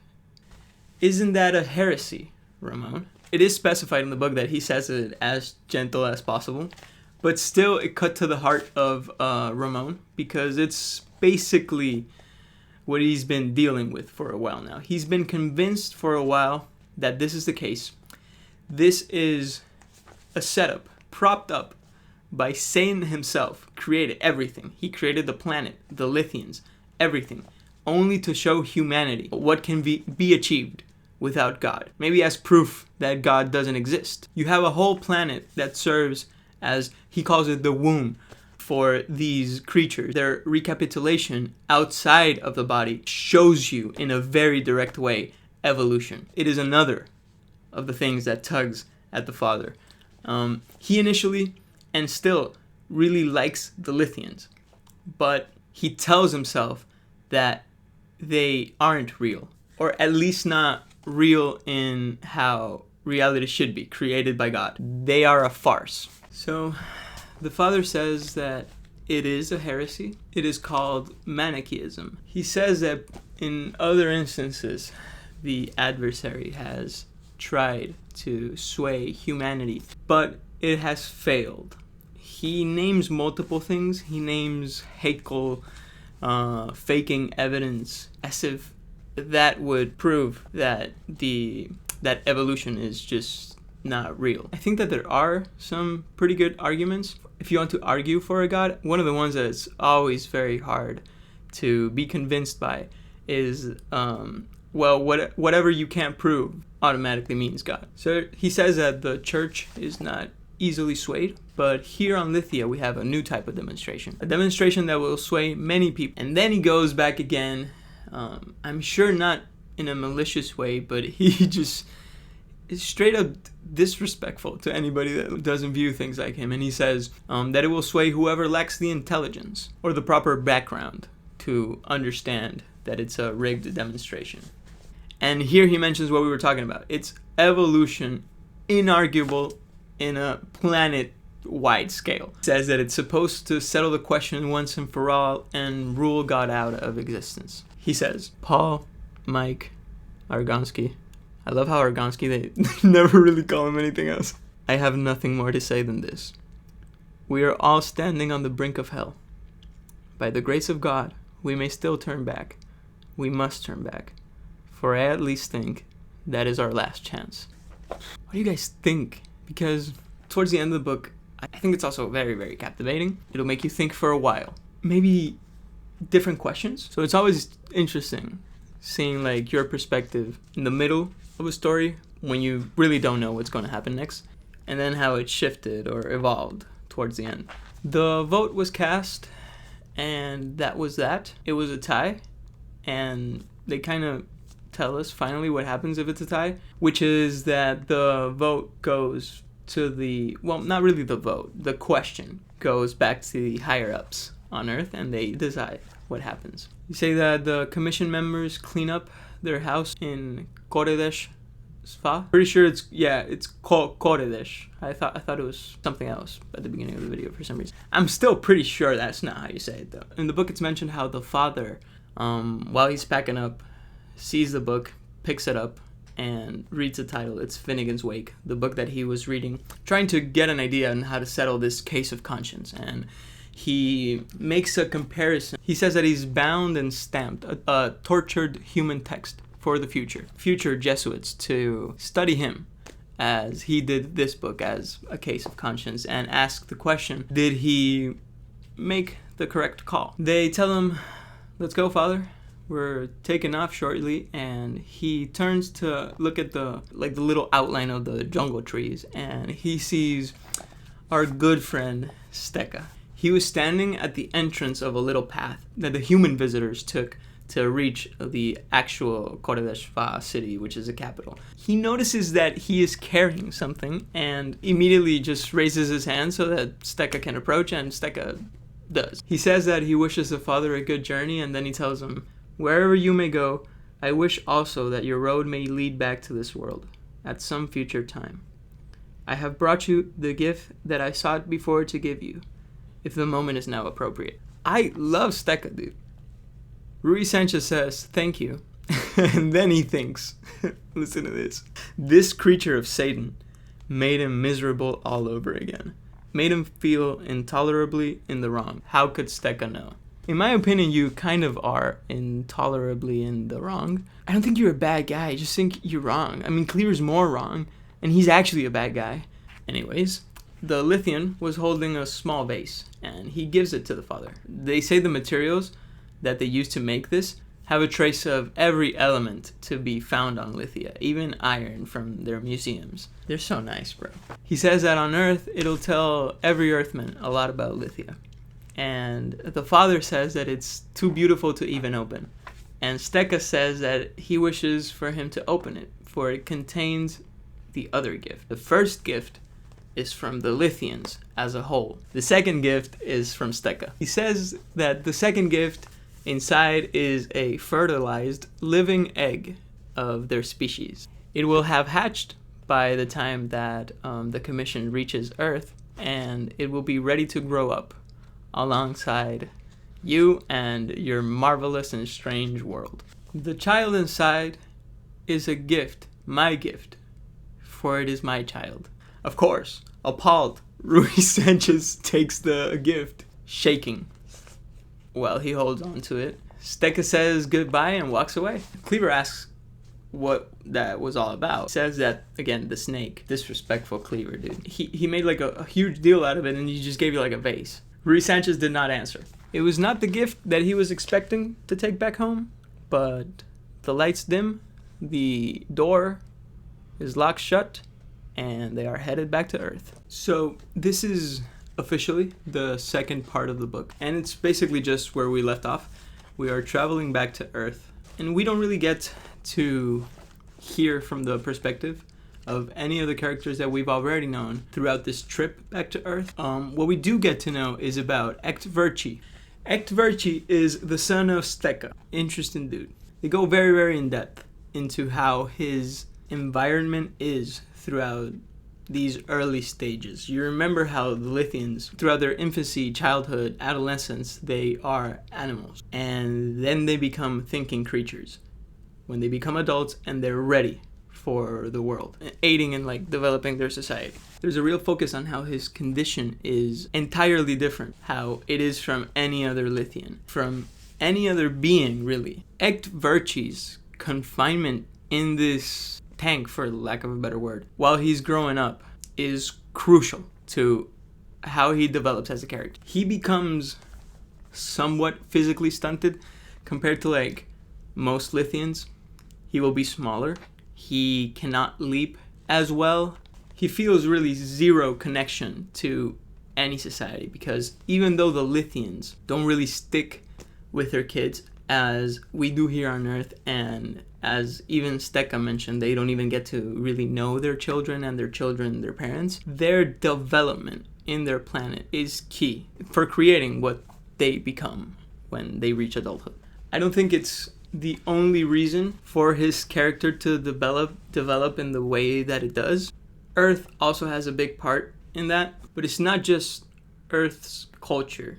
It's about a complete removal from any connection that he had with his roots. The Lithian environment is very formative, and that's why I was saying earlier, I believe that that's one of Mike's mistakes. He thinks that the balance is not easily disrupted, but I think we'll see further in the story how that is not true, and how every aspect of how they live was key to how they behaved. It's maybe a subtle way, maybe not so subtle, depending on how quick you are with these things. It seems in some way a nod to how your environment is important to shaping you. Yeah, this is a character that really feels that he has no place, and maybe he's right, and that will never lead to positive thoughts for an emotional being, no matter how rational the Lithians are by nature. So we're back home, and Rui Sanchez is looking at Echtverchi, still a little creature in a tank. He feels pity for Echtverchi, but this creature is Lithian, he says. He goes back to the idea that to think that there could be more than one demiurge was outright heresy, and a very ancient heresy at that. But he snaps out pretty quick, it was so, heretical or not. According to him, Lithians had been created by evil.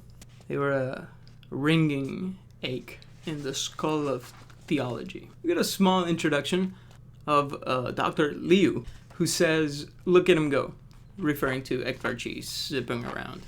She's the one that, for now, is in charge of looking over Echtverchi with Ramon.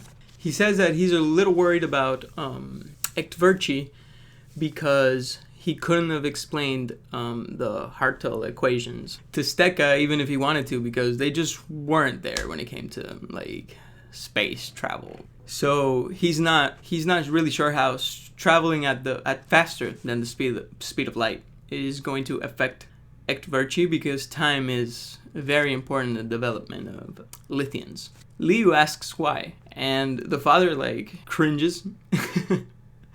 But then he says it's because they have a complete physical recapitulation outside the body. Liu just thinks it's really interesting. He says how a time slowdown could have been crucial in the development of our little friend Echtverchi, with unknowable results. Unknowable indeed. There's a little part here where Rui Sanchez says that he hates cities, and that like he describes them as, like, big cities. He describes them as like unchristian. So he says that Liu doesn't seem like a New Yorker, and that's like a compliment or something. So yeah, he kind of gets disrespectful too sometimes. He does it to the French too later. I think I said that before. Now they explain a little bit about what we talked very briefly about how the Earth was different in this world, and it's because it's a bunker world. To be more specific, there is a fragmentation of Earth that started with a shelter race from 1960 to 1985. First, there was a race for stronger and stronger and stronger weapons, and then like the countries decided to not live in like this permanent threat. There was this massive campaign to make people afraid of the outside. And so nowadays, most of the big cities in the world were completely empty for most of the day. The laws have been getting more and more relaxed when it comes to this, but people still live underground. People do not like this living underground most of the times thing, and they express it. Now, these created some riots. The ones that they mention as the biggest, at least up until now, are the corridor riots of 1993, where large sections of the world got into this like mass hysteria, right? And the UN took this as the perfect excuse then to create like this new world order. They are now the world government. They describe it as a world state with teeth in it. The feeling of a lot of the people was that it could not be undone, and that helped feed the frustration. Mike mentions how dreadful it is, and the father agrees that these are intolerable living conditions. They mention what we were talking about previously, which was how they made the parents fear life. Every day was on the verge of destruction, and the parents now taught the children to believe that, and how that's inhumane. Then he goes back to like his theological statements, and he says the pestilence was capricious. One's children might survive it, but fusion bombs are Catholic. In those days, only God was impending, indwelling, and transcendent, all at once, and that was their hope. Today we have given him death instead. The father then introduces Mike to Liu, mentions how the father and Liu are like parenting at Verchi or something like that, but he's being like overall kind of rude. There's just a lot of tension between Mike and the father right now. So Mike asks the father how soon he thinks he can leave Echtverchi's care in the hands of Liu, because they've been asked to do a non-classified report on Lithia. And the father asks if it's just them, and he says that it's because Cleaver is not available, and that he doesn't know where he is. He also says that for some reason they just don't want Argonsky. The father says that he can make time, has to be between getting Stecca's child ready and his pilgrimage, because it's a holy year. Mike says how Ramon doesn't strike him as a man in great need of pardon. So did he change his mind when it came to Lithia? And that's why he's going. The father says that everybody's in need of pardon, but that he's going because he expects to be tried for heresy. Then they start talking a little bit more about Echtverchi and his current situation. They describe a little bit of how, even though he's still not a rational being, how he still has his feelings and his own process, how he decides on what to do, on how to behave. Animals have no souls, said Descartes, throwing a cat out the window to prove, if not his point, at least his faith in it. The timid genius had never met a true automaton, and so never saw that what the animal lacks is not a soul, but a mind. A computer which can fill the parameters of the Hartel equations for all possible values and deliver them in 2.5 seconds is an intellectual genius. But compared to even a cat, it is an emotional moron. That's a really interesting part of the book to think for a while, especially with AI and how it's going. I wonder when this point made, if ever, stops being true. It kind of shows you that part of Echtverchi, when he has the mind of an animal. The things that he does when he's an animal are not meaningless. They are for sure based on his instincts, but it highlights how a simpler mind, I guess, is still so nuanced and so complex at the same time, however that sounds. And how even though animals are supposed to following these certain patterns, you can still see traces that make them unique, kind of like a personality. They also mention in the book how he has a constant light and how not having nightfall for an animal is very, very harmful, especially for how the Lithians grow. Not only this constant light that didn't allow the night to protract his life. There was also no threats as the ones that existed in the oceans in Lithia, and the not so numerous, but still the threats that existed on land when they were in the jungle and still not ready for their adulthood. He says that he needed, after the nightfall, he needed battles throughout the day that would mold him into the self-confident adult that was written in his genes. Somebody there had failed Echtverchi. His instincts were so messed up by his environment that when he realized that there were observers outside his world looking down upon him that were many, many times bigger than him, there wasn't even an alarm. He just stayed there chilling. He says that there were different observers, but 2 of these observers were always there, either together or alone, and they were the ones that would pick him up the most, that would feed him different things.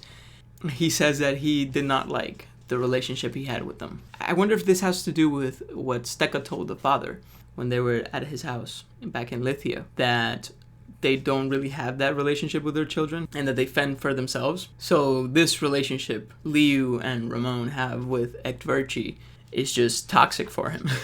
It's not natural for him. Then another cool part is that on the last night of the lizard's existence, he was just in there, and he knew in his blood that when he awoke, he would be a thinking being. He would be old with that age that curses those who have never, even for an instant, been young. Yeah, that's kind of robbed from the Lithians just. And here's another really cool part. Tomorrow he would be a thinking creature, but the weariness was on him tonight. As he awoke, and so the world changed. He was not a man, but he would pay the toll on that bridge all the same. From this point on, nobody would ever be able to guess what he felt in his animal soul. Least of all, Echtverchi himself. I think that is so cool. There is a certain sadness in how this creature had this personality, had these thoughts, and then suddenly he knows he's transforming into something else that doesn't even remember what he felt. I guess it's kind of like us, where we don't remember all of our lives. It's at some point we wake up, but for them it's a lot further into the process. They mentioned that he is not very talkative. He said his name very early on, but barely speaks. What he does do is read. He reads all day. So going back to our human characters, have Mike, the father, and Dr. Liu. The tensions have gotten even worse because of this impartial report. And so the father tries to draw Mike out a little bit by talking about stuff about Echtverchi. They're talking for a while, and the father is explaining how they can't get Echtverchi to speak because they don't have an authority over him. They say if they were 12 foot tall Lithians, he would. That at least for now, he would speak when he's ready to, and they could not compel him to do it. Then Ekverchi's eyes film. He puts his hands together and he says, "You are already too tall." Then experimentally, he starts saying Liu, Liu, Liu to see if he can say her name now, because it's complicated for Lithians, I think. Liu is like, "Yeah, Ekverchi, tell us what you mean," like super like hype. And then he says Liu one more time and like falls back to being a statue. They also reveal that they want to make Ekverchi a citizen of the world.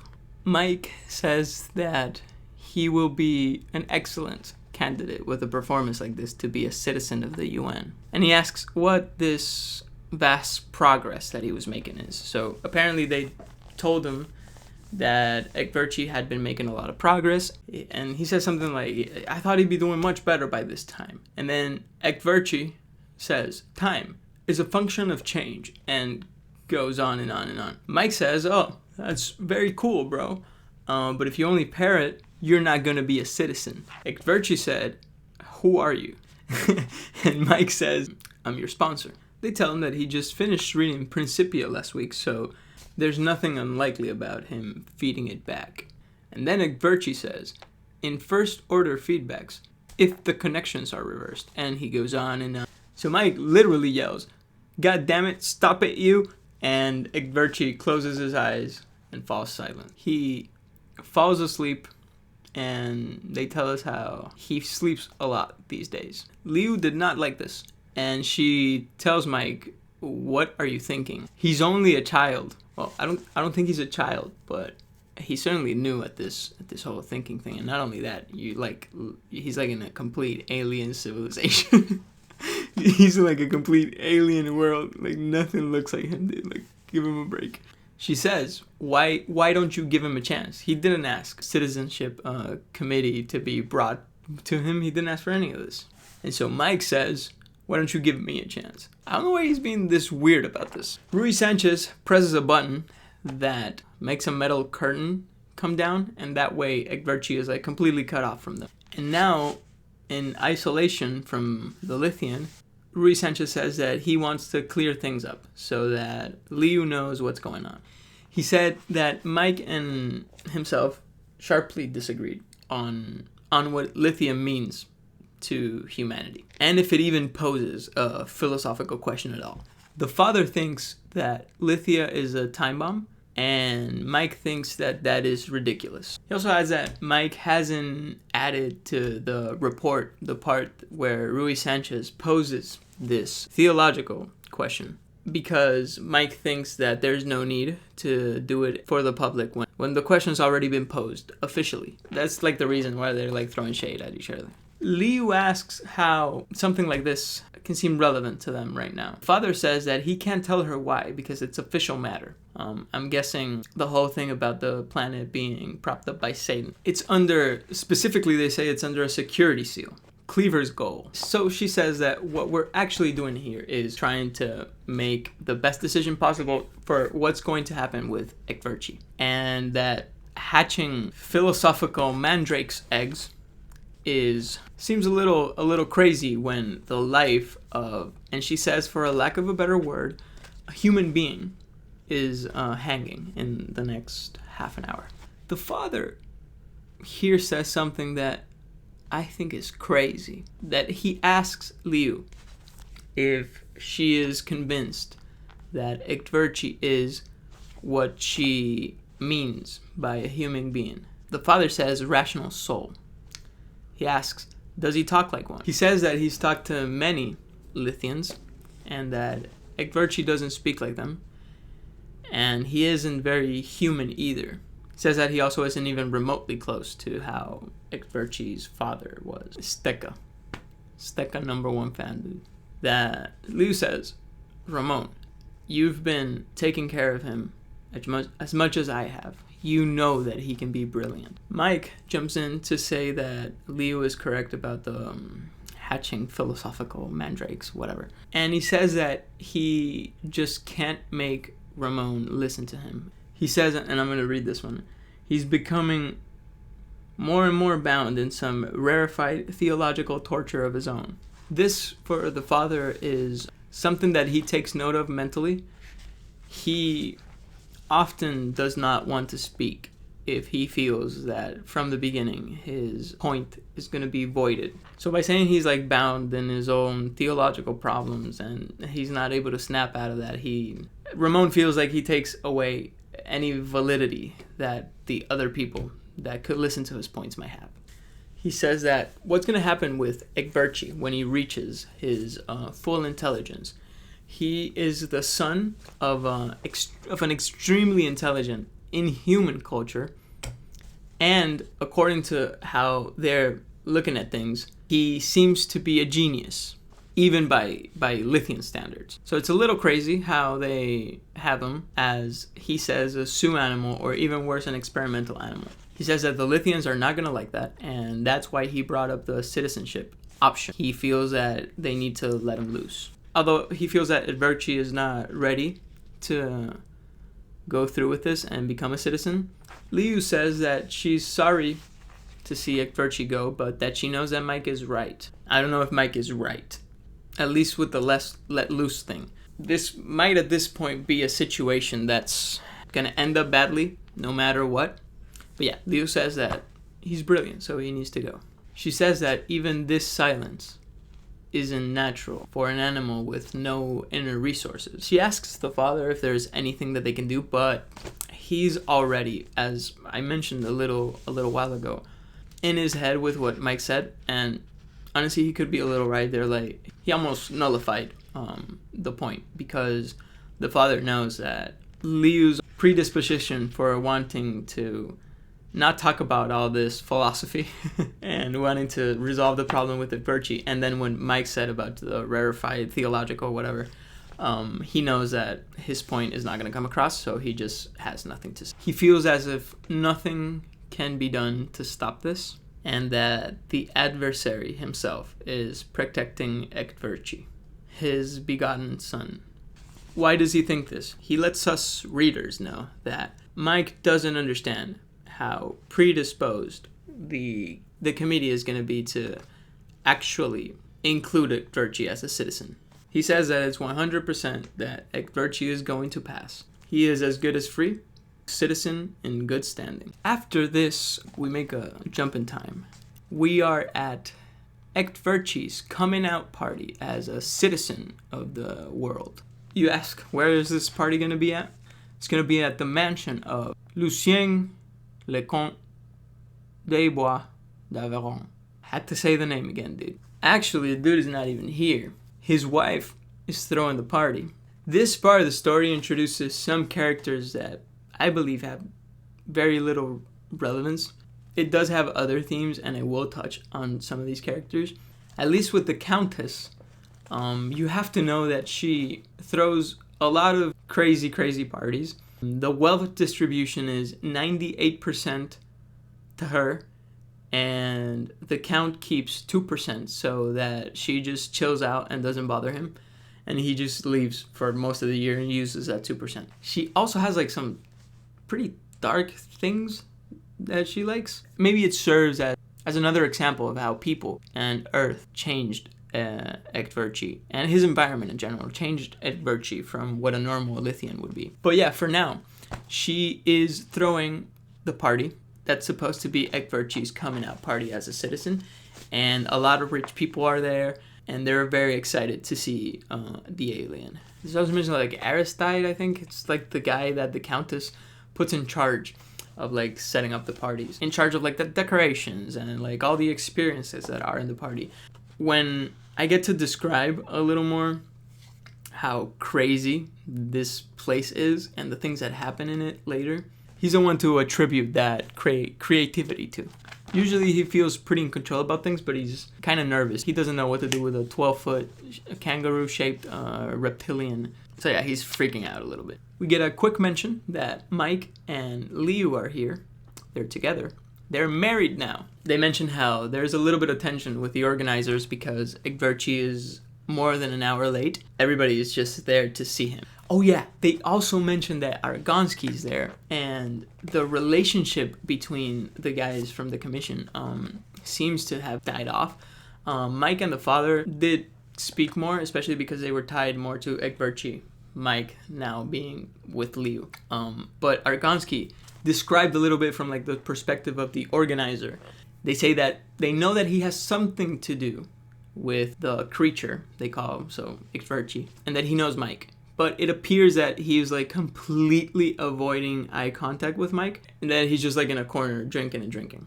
They tell us that the Countess is with Mike and Liu, that she's asking where Ichtverchi is, and that he's just saying, I don't even know where he lives now.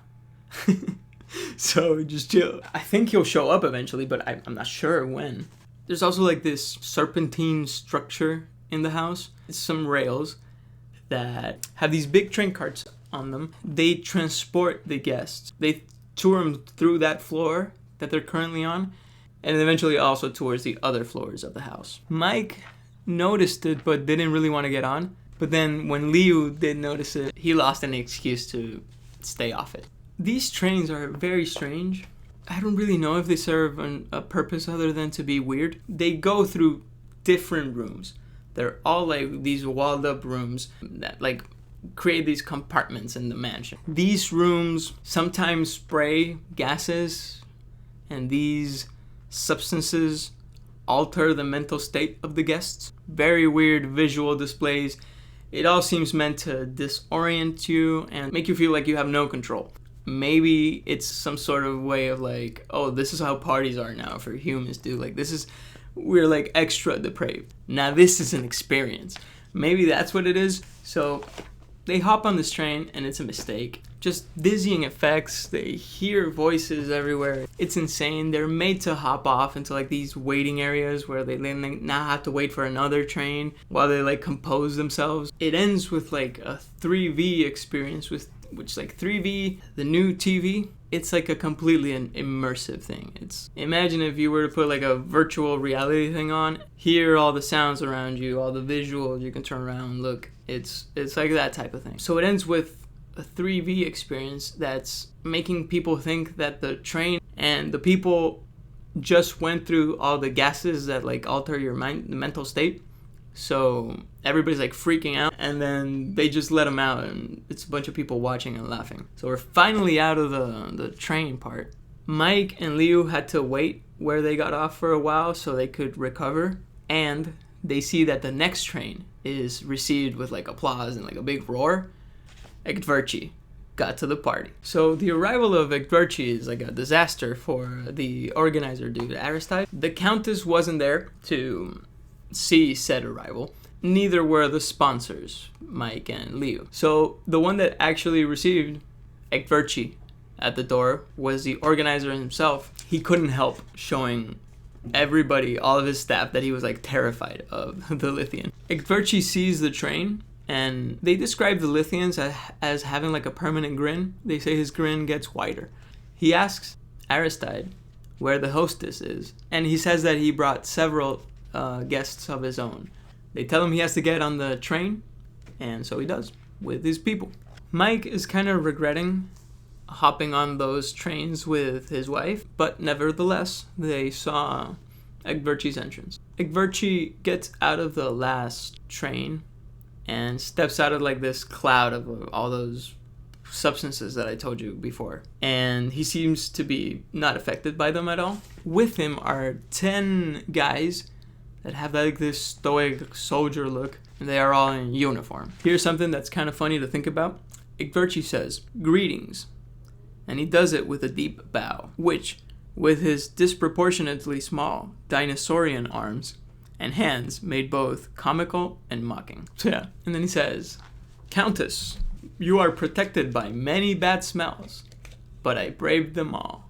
He then mentions how he stopped the nostrils with filters of his men. And he says, "My entourage will stand for anything. They think I'm a genius." And then the 10 guys just melt because it takes away the filters. So people are like stepping on them. He asks for them to be removed because they embarrass him. What seems to happen is that they just took in the effects of all the substances at once instead of the process that it was designed for, I guess. Doesn't really seem like that pleasant of an experience, even if you do it the right way. Mike sees this and gets really angry. So he goes up to Ekverchi and he's like, Ekverchi, what are you doing, bro? He says, good evening, Mike. Just attending a party, just like you. He asks the Countess if she knows his foster parents. And she says that, of course she does, and proposes that they go to the next room because it'll be much quieter. And they describe that she had a very weird look on her face. And the book says that even with this weird shape, there was something about Ekverchi that was intensely, overwhelmingly masculine and intensely childlike too. And the combination was capable of overriding any repugnance people might feel towards him. So, I don't know what the Countess wanted, man, but she's strange. I don't want to be in the Countess's house anymore. She is disappointed though because Ekverchi says that he wants to go to the other room with his foster parents by his side. He is the only reptilian in the universe with mammals as parents. He cherishes them profoundly. He also says that he has a notion that that might be a sin. Isn't that interesting? They also mention how people could overlook his alien appearance once they heard him. And that was demonstrated by his first 3V appearance, which was an interview, where he basically just like makes fun and criticizes the Earth and Earth's events. Apparently, Ekverchi is a news commentator. He has 50% of his audience are disaffected intellectuals, and the other 50% are children. Well, maybe not exactly half and half. They also say that he has the book says lunatic following. Do with that what you will, but we'll get into it later. It says that 10 of these followers are being carried out right now by the Countess people. He says that the uniforms they wear are suggestive, but of what? Lithians don't really have a notion of uniforms. The problem is that Ekverchi probably knows more about Earth than humans. So Mike asks himself, lunatics in uniform that think that Ekverchi is a genius that can do no wrong. What could that mean? So for Mike it seems to be pretty clear. He says that Ekverchi is not a man though. He's almost acting as one. Interesting part about this part is I don't really know what's so clear.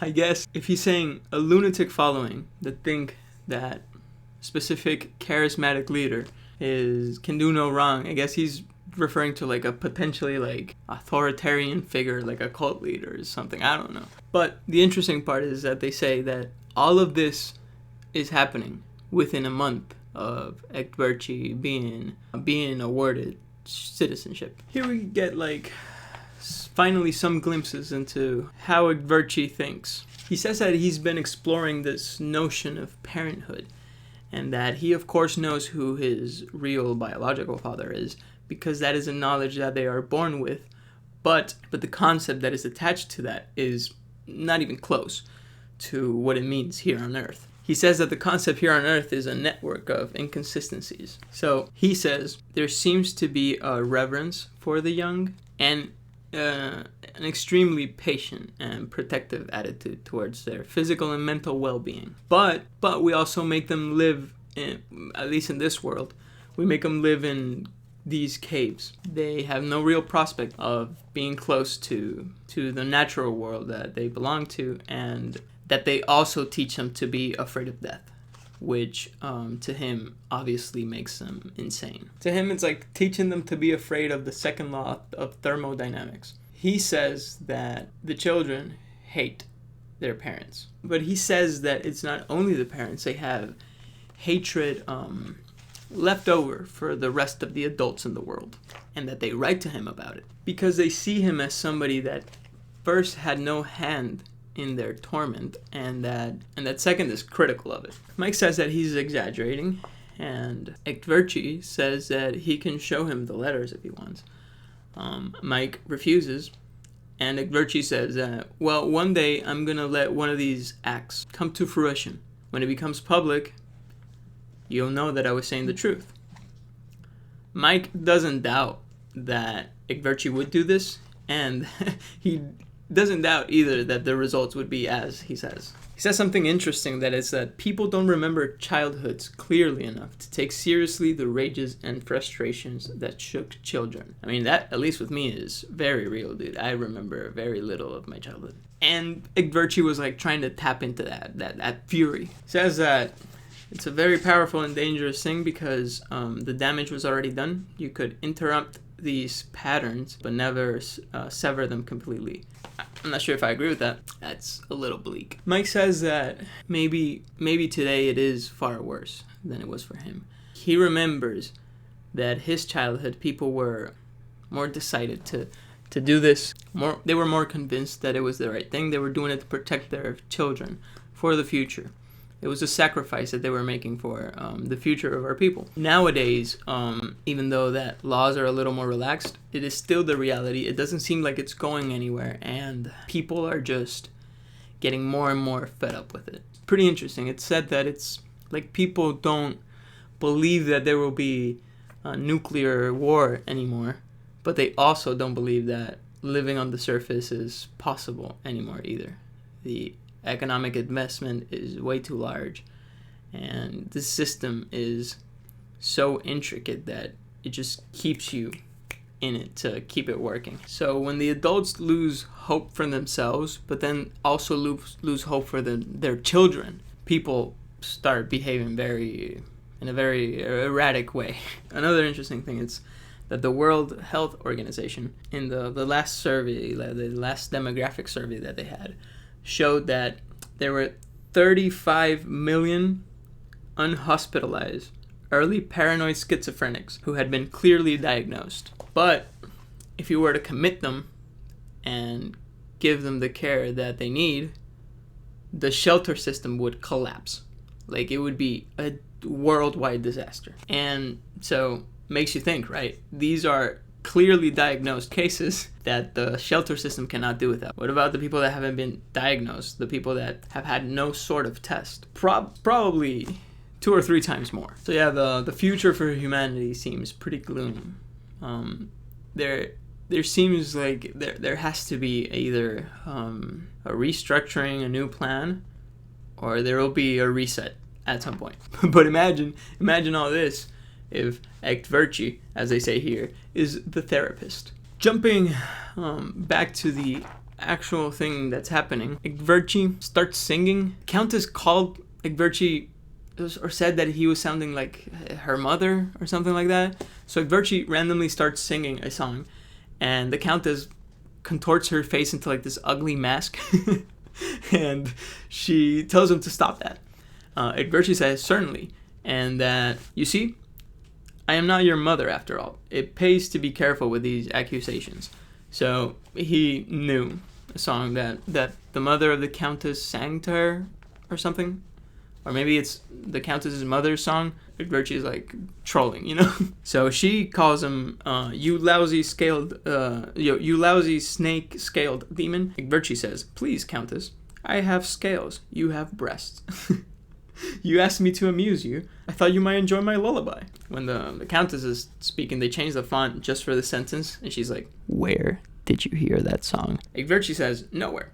I reconstructed it. I could see it from the cast of your eyes, that you were born a Norman. Mitchellus asks, how did you do it? And Ekverchi says, why, by the genes, Mike. It is the way he knows his name and the name of his father. Ekverchi is the pattern of genes on one of my chromosomes, he said. So they see, by the words of Ekverchi, ancestry everywhere we look, just as you see colors. It is one of the spectra of the real world.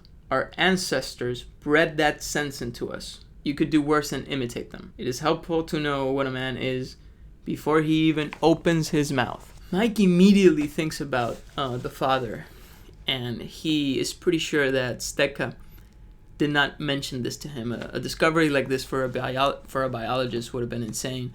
But for the father, he probably would have like linked it to some crazy heresy and be like, this is Satan. It's definitely Satan. So, but for me, this is absolutely mind-blowing. I mean, it gives us a way that the Lithian could have made the choices that they did throughout their life. How they could have slowly evolved and slowly with this sense developed their society to just eventually reach the point where it seems like there are even no deviants. A sense like this keeps you honest, and if you were to live in a society where everybody has this sense, and they have had this sense for who knows how long, I don't think the Lithians are too crazy of an occurrence. The Countess is stupid, so she's like, this is so dull, I don't care. So Egverci tells her, you asked me to amuse you, but you are doomed to amuse me. I am your guest. Where are my boys? Bring my 10 uniformed dudes. I want to go on a little trip with them. At this point, Liu shrinks back and she tells Mike that, well, she's had enough, so they leave. It's the next day. And in the book, we're also going to jump a little bit in time. It is the 13th week since Egverci has been granted citizenship. So it's been a little over 2 months, and we focus on Argonsky for a little bit. He is going through a rough time. During this week, Egverci's program is off the air. Remember, Egverci now is like a news guy. Dude basically has like a podcast, bro. Argonsky says that he discovered now with this news about Egverci being off the air for this week that he no longer knew who he was. Thinking back a little bit, he says that he did not recognize it, but the first signs that this process had begun were back in their house in Korodeshva when they were debating about what to do with Lithia, and he says that he didn't really understand what Cleaver, Mike, and the father were talking about. He said that after a while listening to them, he feels like they didn't know what they were talking about either. He says that when he had come home, he only got like vaguely irritated when he wasn't invited to do like the report, like the extra report on Lithia, and that Lithia like already felt like a dream to him. He says that he really can't explain the feeling of total despair that Egverci's program being off has caused on him. But he also says that this took steps, and then in retrospect, it seems like something that was inevitable. He said that when he was back on Lithia, he missed Earth a lot. He missed foods that he thought that when he came back would make him feel better, but that now are just something that he has to get through as part of his day. The familiar seemed flat to him. It's a complete lack of sensation.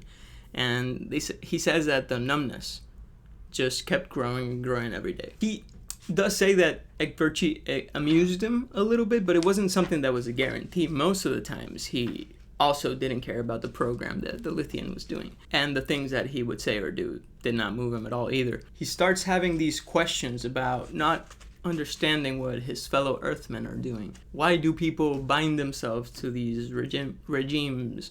Where are they going that seems so important? He feels like nothing in this world is certain. He also thinks about the father, Ramon, and the group that he belongs to and believes in entirely. He realizes that he is part of no group. Cut adrift, doubting the existence of the universe itself. He thought that when he got invited to Egverci's coming out party, that it would be positive for him to see a living, breathing Lithian. He also wanted to see the father and Mike. The father didn't go. And he says that Mike had been removed. For some reason now, like, Argonsky hates, like, relationships and, like, avoids that at all costs. Maybe more importantly, he says that Egverci, when he managed to actually see him in person, looked like a earthly caricature of what a Lithian is actually supposed to be and supposed to look like. He wasn't the Lithians that Argonsky remembered. He says that after that, he doesn't remember anything. If you recall, he was just drinking and drinking. So he says that the next day he was just really hungover and he felt this immense dread just becoming overwhelming at this point. At this point, he felt like he was even shut off from the things in his own apartment. And here, the book says something that's at least pretty interesting. The end was clear and predictable. There was nothing left but the little plexus of habit patterns, at the center of which lived the dwindling, unknowable thing that was his eye. It's a pretty cool way of putting that feeling onto words, of your habits keeping you existing and knowing deep down somewhere there was a person that used to enjoy these things, or at least feel something from these things. All those habits that you formed throughout your whole life being like a key part of who you are. And like at the worst point, even those things start to lose complete meaning. The food that he liked, it's just something that he does now because it's just part of his day. The problem is that the screen lighting up and Ekverchi's program not being on made him realize that he was losing even that. So Argansky seems to be very disillusioned with Earth. The way he describes it is chaotic, disjointed, at least compared to the harmony, the efficiency that he saw in Lithia. Him then seeing how Ekverchi is like a caricature, earthly caricature of what a Lithian is supposed to be, is, I think, what destroyed him completely. He just realized it later when he couldn't see the program. I think that seeing Ekverchi like that made him think that it's a problem with us and that maybe we can't reach what the Lithians are. He sees Ekverchi growing up in our environment, becoming a broken version, if even that, of a Lithian. I think coming to those conclusions can really harm somebody that has a more hopeful outlook. And maybe it goes also with the themes that the book was trying to get through to us with the father at the beginning of the video, when he said that he believes that Lithia would be useless to humanity because we can't strive to be like them. Even without looking at it through a religious lens, you could say having the model of Lithia as this society that we could be one day could do more harm to us than any good. It'll just highlight the deep flaws that humanity has, and that maybe it'll blind us to our positives. We might not live in the harmony that the Lithians live, but in our own way, we've made our own progress, and we've achieved a lot. In this book, we even travel faster than the speed of light.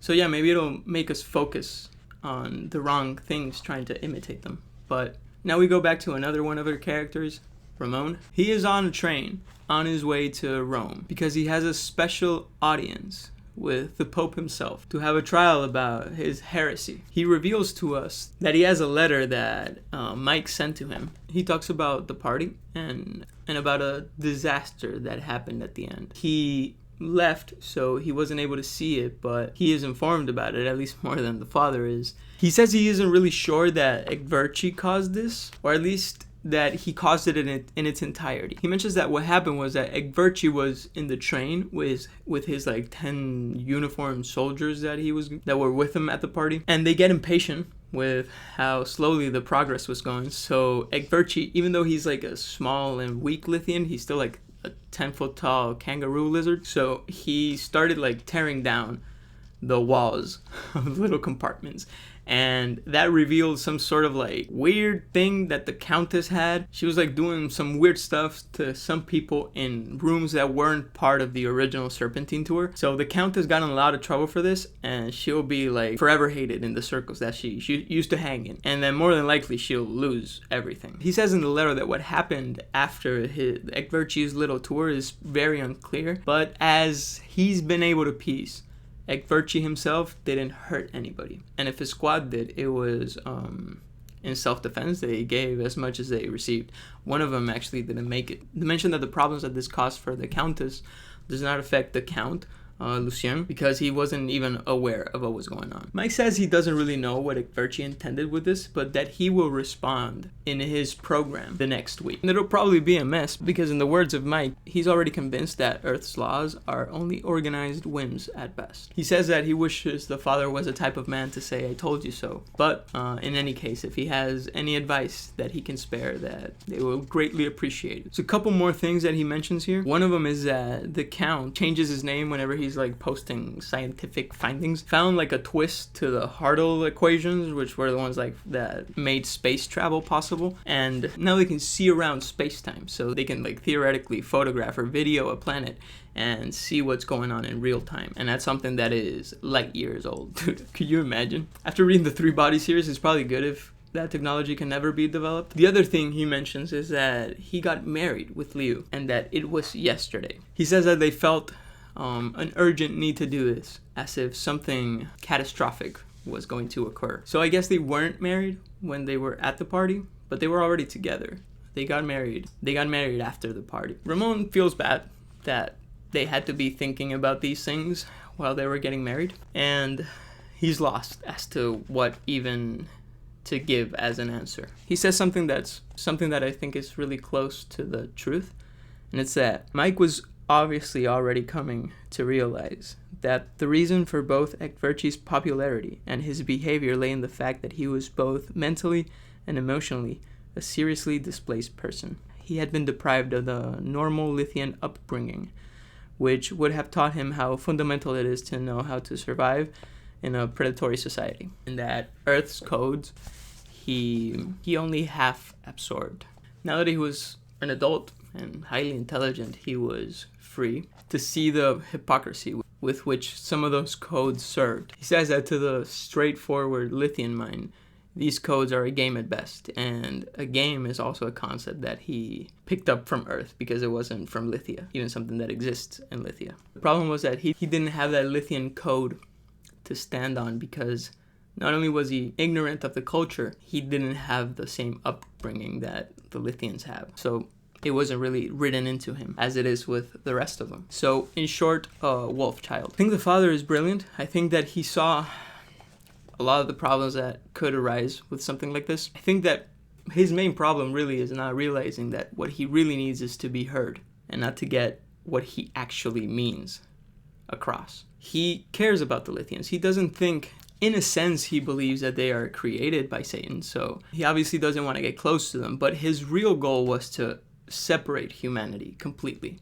He thought that they wouldn't be good for us, regardless of what his main reason is. When he says stuff like this, he tells you that he understands. I feel like he could have convinced at least Mike, and that would have made Argonsky go with him. But he turned his argument into something that he knew from the beginning these guys, given their own background, wouldn't give a shot. So we get out of the father's head and my own ramblings for a little bit, and the book lets us know that the train is hurling itself forward. They say that from the whole shelter world, Italy is one of the places that's still outside the most, I guess is a way to put it. They do have some really big underground cities, but a good amount of the population stayed on the surface, and that wasn't really common with developed countries in the shelter race. So it's still pretty nice to look at from the train window. He says that probably as early as 7 in the morning he'll have the audience with the Pope. He wondered how long it had been since any Pope had personally examined a Jesuit convert to an admitted heresy, and what the man had found to say. Doubtless the transcript was here in the Vatican, but he wouldn't have time to read it. Just made me think, imagine how many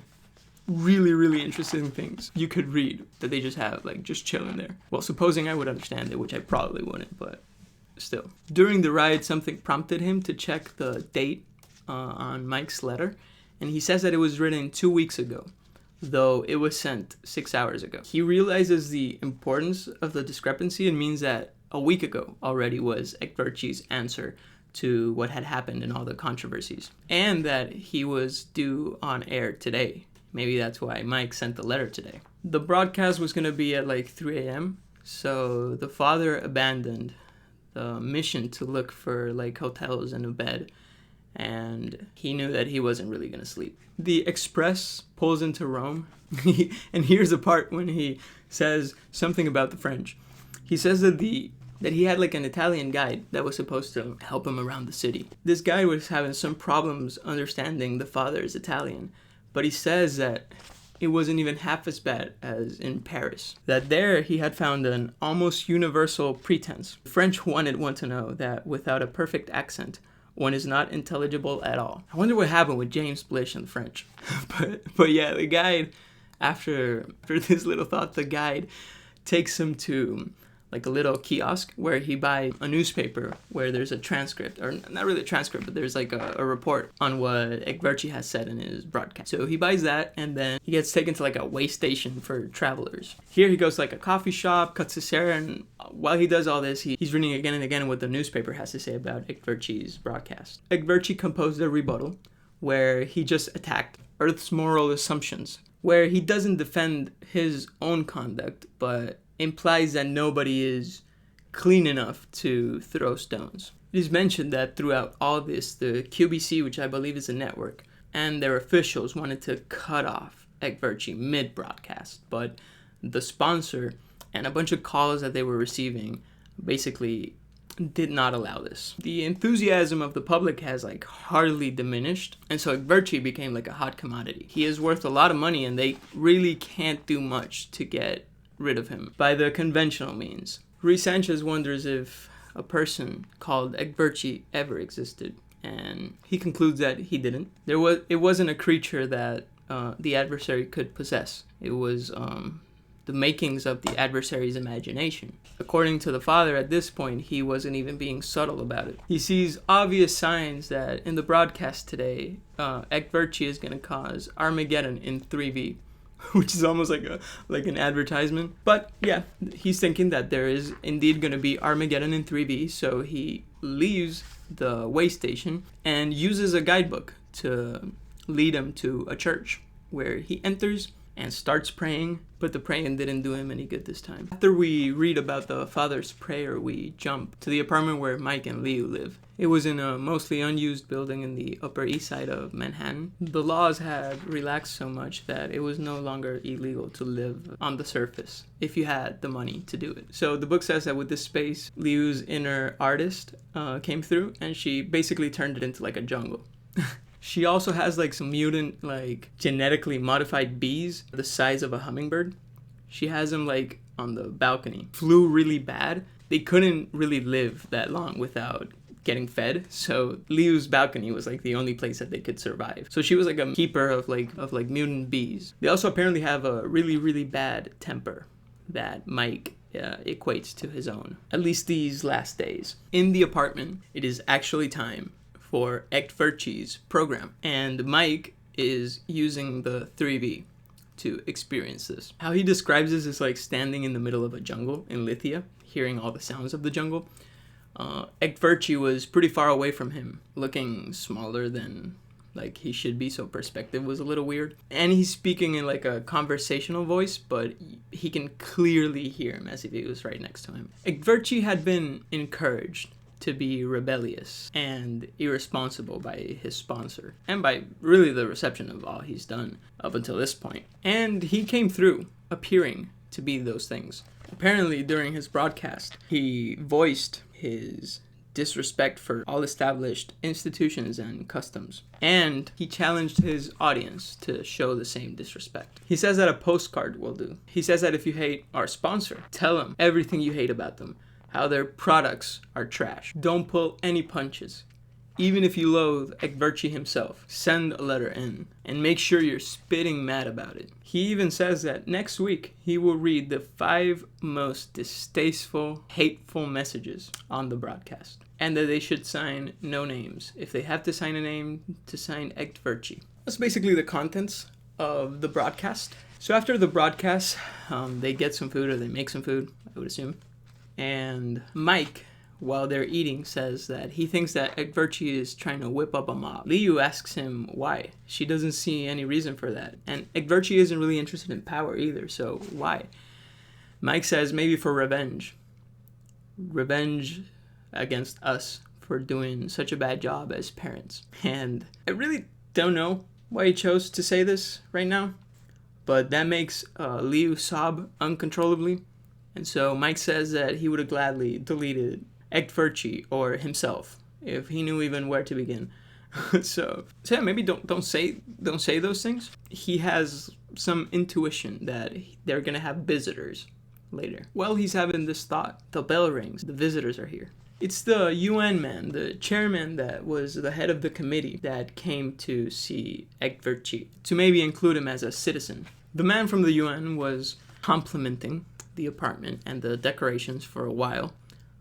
This seemed to be very fake. They could tell that there was like a hostile energy about him. The man suddenly drops the act, and he says that they have gotten more than 10,000 letters and different forms of contact directly due to what Ekverchi did. And that's why he came to see them. He expects that in the next week they'll receive 2 million of these letters. Mike asks, who's we? And the man says that he's been working for the QBC, the network, managing their relations for years, and that his other hat is the UN. So the head of the UN is also a very important person in like the main news network in the world, is what it seems.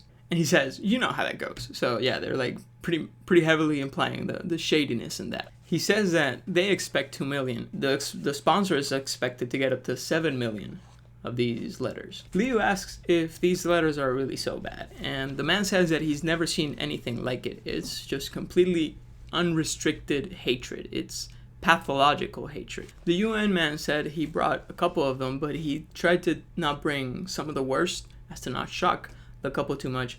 Mike asks to read one of them and says that he wouldn't have shown this even to the director of research in an insane asylum. So they have to be pretty bad. The man is very satisfied by this reaction because it seems that it got the point across.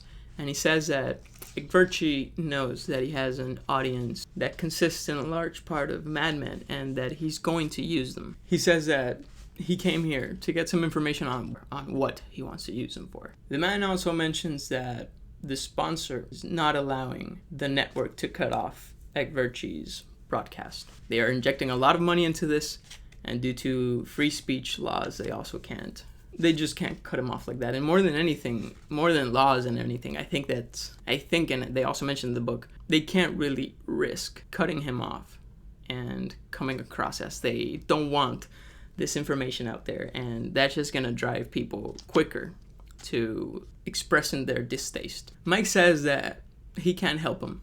The man says that he's representing both of the institutions at this point.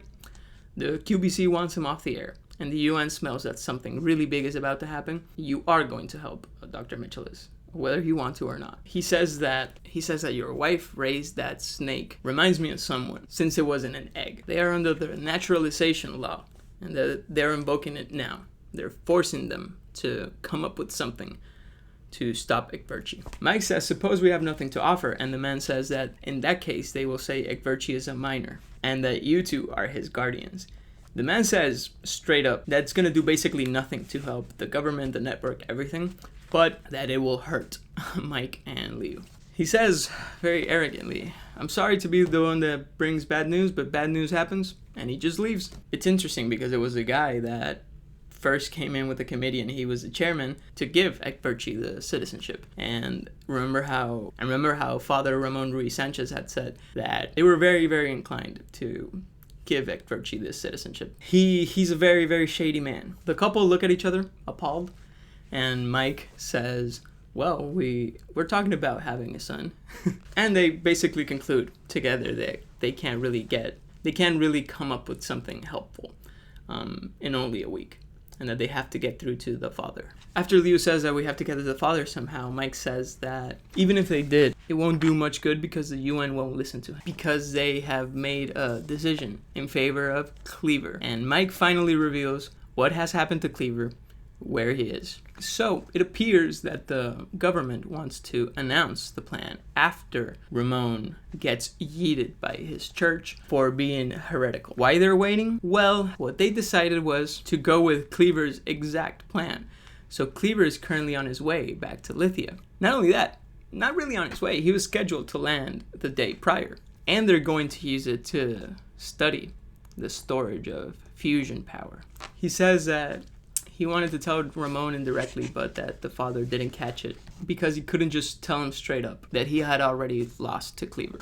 Liu asks why they're waiting for Ramon to get dropped by the church to announce the decision of going with Cleaver, and Mike says it's because it's inherently a dirty thing that they're doing, and they know it. They know that the public is not going to like it. So if they can first diminish one of the big detractors of Cleaver, then it'll make the news hit less hard. She asks what precisely Cleaver is doing, and Mike can't say exactly. But he says that what he knows is that they're building a big Nernst generator plant inside on the South Continent. Later, they're going to try to trap this power raw, instead of losing 95% of it as heat. Mike says that he doesn't really know how Cleaver plans to do this, and that he has to modify the Nernst effect itself. So he says that he should be very, very careful. If some of you guys remember Cleaver's dreams, oh god. Mike says that he should have told Ramon, and that if Ramon had asked, he would have done it, but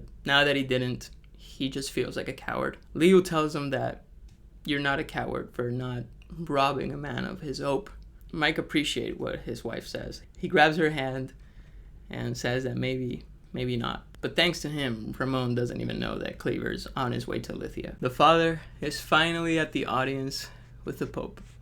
Hadrian VIII, who says that of all the pilgrims here, Rui Sanchez might be the one that needs their indulgence, but that he's not sure that they are going to be able to give it. He explains that he, of all people with his backgrounds, shouldn't fall into Manichaeism. Rui Sanchez tries to explain the evidence, but the Pope stops him. They know the case that the father had posed already. He tells him to first talk about Echtvirtue and tell him how would he describe him if he was a man, and not as a sending of the devil. The father says that there are many ways to describe him. He appeals to the outsider, the people that feel disconnected from society. He himself, the father says, is a preacher without a creed, an intellectual without a culture, and a seeker without a goal. He says that he believes he has a conscience, and that in that sense he's different from the Lithians, in that sense and in many others. It is interesting that he says that he says that he thinks he has a conscience, and that it makes him different from the other Lithians. It's really interesting that first he says that he's different from the other Lithians in that sense, but more than anything, he says that he has a conscience. He says that he seems to take a deep interest in moral problems, but he's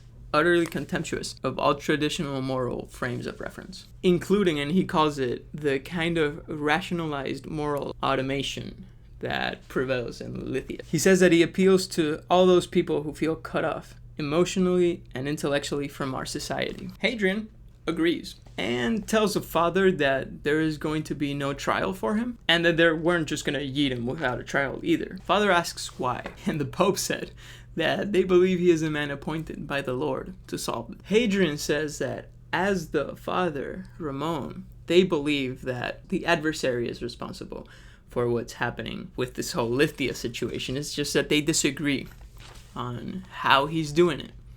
He asked the father when he realized the whole of Lithia was a sending of the devil, why he did nothing about it.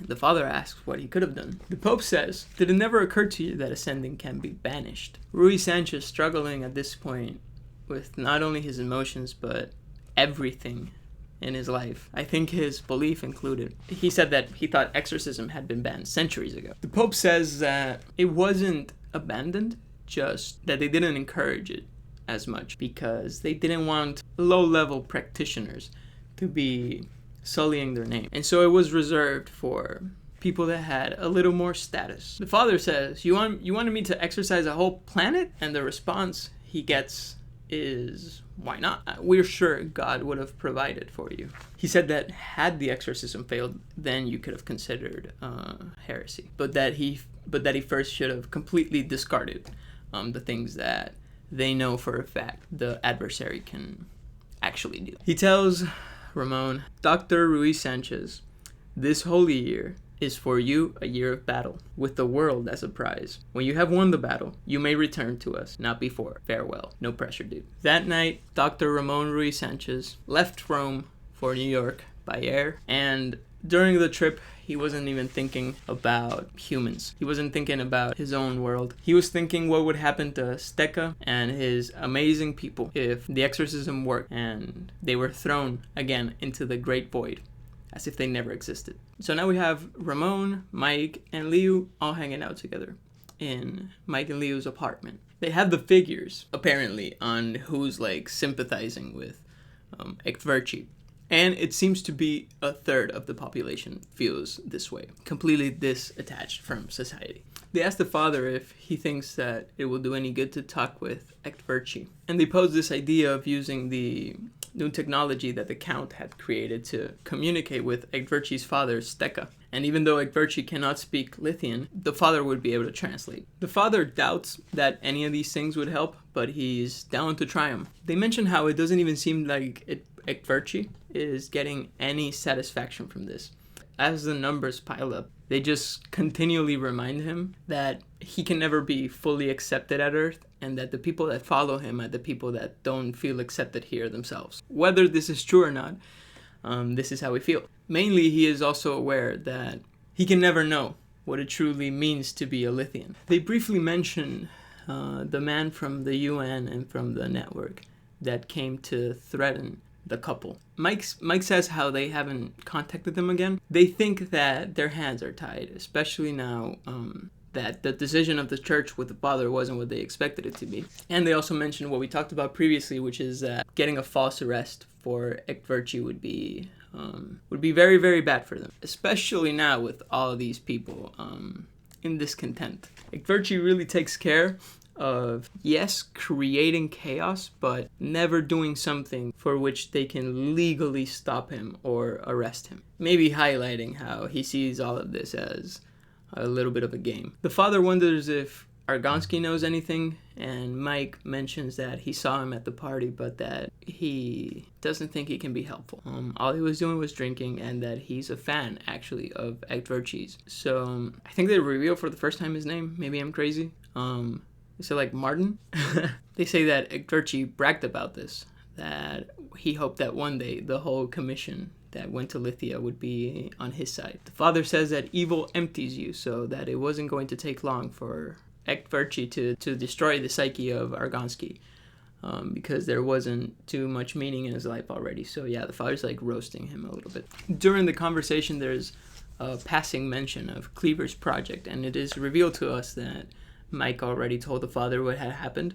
The father asks if there are any updates when it comes to that. Mike says that there's supposed to be a crucial shipment on the way that is supposed to depart in 2 weeks, and it is said to have something that Cleaver needs to start an experiment immediately as soon as it gets there. They feel pretty helpless, so they agree that they'll try to use the new technology to communicate through the message tree with Steka and get Ekverchi in this conversation to see if that helps. The father also mentions that there's something that he thinks could work and that will work if he does it, but he really doesn't want to. We know what this is. Doing an exorcism on the whole of Lithia. After a little bit, they all arrive at the Canadian retreat of the Count, where he was setting up to try to reach the message tree and communicate with the Lithians. Very quickly, they already start to get the pulses from the tree, and they reach an audio band, they describe. After a little bit, they hear a cold voice speaking in Lithian. This is the older Lithian that was in the middle of the message tree and that was responsible for all the communication. It is said that none of the Lithians spoke in any way to the tree, but they spoke to him. Remember that it was also mentioned how the way that he got the substance of this message transformed into a radio wave that the tree would then distribute was never explained to any of the Earthmen. The voice said, "Who is receiving? Do you hear me? I do not understand the direction your carrier is coming from. Does anyone understand me?" "We understand you," said the father in a shaky voice. "We are on Earth. Can you hear me?" "I hear you," said the Lithian. "We understood that what you say is impossible, this talking from Earth thing. But what you say is not always accurate, we have found. What do you want?" "I would like to speak to Steka." And the Lithian said that he can be summoned. He also mentions that his son Ekverchi wants to speak with him, so the Lithian says that he will for sure come then, but that they cannot speak through these means for longer because it damages his sanity. He asks if he can send a sound modulated signal, and the Count agrees. It'll be easier for both sides. The father asks how he's transmitting now, and the Lithian says that he cannot explain that, and that he can no longer talk through this because he will be damaged. He says that Steka was summoned, and that he will be here shortly. So he hangs up, I guess. They briefly mention that there's a lot that they don't know about this tree, and then you hear Steka's voice calling for Rui Sanchez. Steka says that he's sorry that the father was not the one that returned, that the one that they didn't really like that much was the one that came back, which is Cleaver. He said that Cleaver destroyed one of the forests already, and that he has built a bunch of ugly buildings all over the place. Rui Sanchez says that he's sorry about that, and that he's calling about Ekverchi. Steka says, "Ekverchi is an adult now. I bet he's seen a lot of the wonders of your world. Is he with you now?" The father says yes, but that he doesn't know the language, so he will interpret. Steka finds this very weird, but he accepts. And he tells the father to relay the question of when his son is coming back, and that he has much to tell all the people back home. After being told that he can't just say that he has no home, Ekverchi says that he may visit Lithia one day, but that he isn't in any hurry. Steka thinks that he just has important things to do on Earth, and he's pretty satisfied about this, so he asks what he's doing. Ekverchi says that he's breeding dissension. The father cannot translate this literally because there's no word for that in Lithian, so he takes like 3 sentences to get the idea across to him. Steka says that Ekverchi is sick, and that the father should have said this sooner because he needs to send him back to Lithia. The father says that that cannot happen because Ekverchi is a citizen of Earth, and he cannot be compelled to leave. He does not want to leave, and he is causing them many hurts. So he needs the help of Steka. Steka says that that is not normal or natural, and that he doesn't recognize the illness, but that the father doesn't either. He needs to be treated by a Lithian physician. He wants the father to tell Ekverchi that he is commanded by the law of the whole to come back home. Ekverchi says that he's never heard of this, and that he makes up his own laws as he goes, so he'll make a point of never going there. They basically tell him, dude, Ekverchi, if you weren't going to cooperate, what are you even doing here? He says, I have no reason to answer this, but I will anyway. What I wanted was to hear my father's voice. I do not understand what he says, and he makes just as little sense when you guys translate it, so I will not speak to him again. Steka asks what Ekverchi is saying, and the father says that he does not acknowledge the law of the whole, and that he will not return home, and that he bids his father farewell. Steka says, farewell then, and to you too, Rui Sanchez. I am at fault, and this fills me with great sorrow, but it's too late now, and I may not talk to you again, even by the means of this marvelous instrument. The father says, Steka, we're just as much at fault as you are, and I still consider you my friend. Steka says that he considers the father his friend as well, but he asks the father if he hasn't been able to hear the power saws. The father says, oh, that's what that sound is. And Steka reveals that Cleaver is cutting down the message tree. I hate Cleaver, bro. We are back at the apartment of Mike and Liu. The father is also here, and the mood is very, very gloomy. Rui Sanchez is thinking about Cleaver and his men, and how even though he might not agree with him, if he actually had to do what Hadrian VIII told him to do, he would be sending these men to their deaths, and that they would have no salvation. He felt like he wasn't the man that should have that decision in his hands, but the Holy Father had commanded it. He tries to pray, but as time goes by, it just does less and less for him. He describes it as though he was praying to God's back. We hear a voice. It's Mike asking the father if he's coming, because Ekverchi is going to be on air in a couple minutes. During the broadcast, Ekverchi says that there will be no news tonight. They will make it. He calls on his people to finally show contempt, to tell their bosses, the people above him, that they are not beasts, but a great people. He says that he renounces his citizenship, that he will be a citizen not of the shelter state, but of no country, and that even though he doesn't know what those limits are, he is only bound by the limits of his mind, and he will dedicate his life to finding what those limits are. He says to his people that they must do the same, stay above ground, and the key is to not commit any violence, but you just refuse to comply.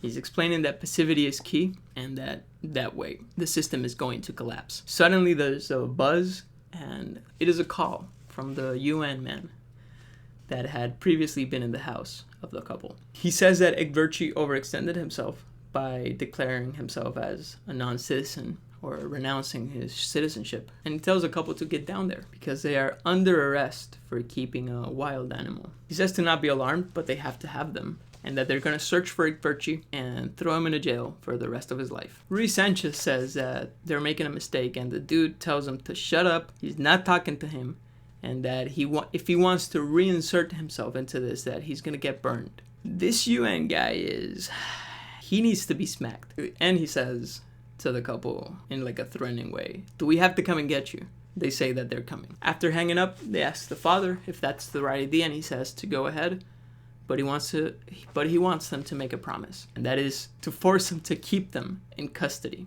Mike understands what this means and asks if the father thinks it's going to be that bad. Father says yes, and he asks again if he has their promise. They both nod, and then they leave. The father stays in the apartment of the couple.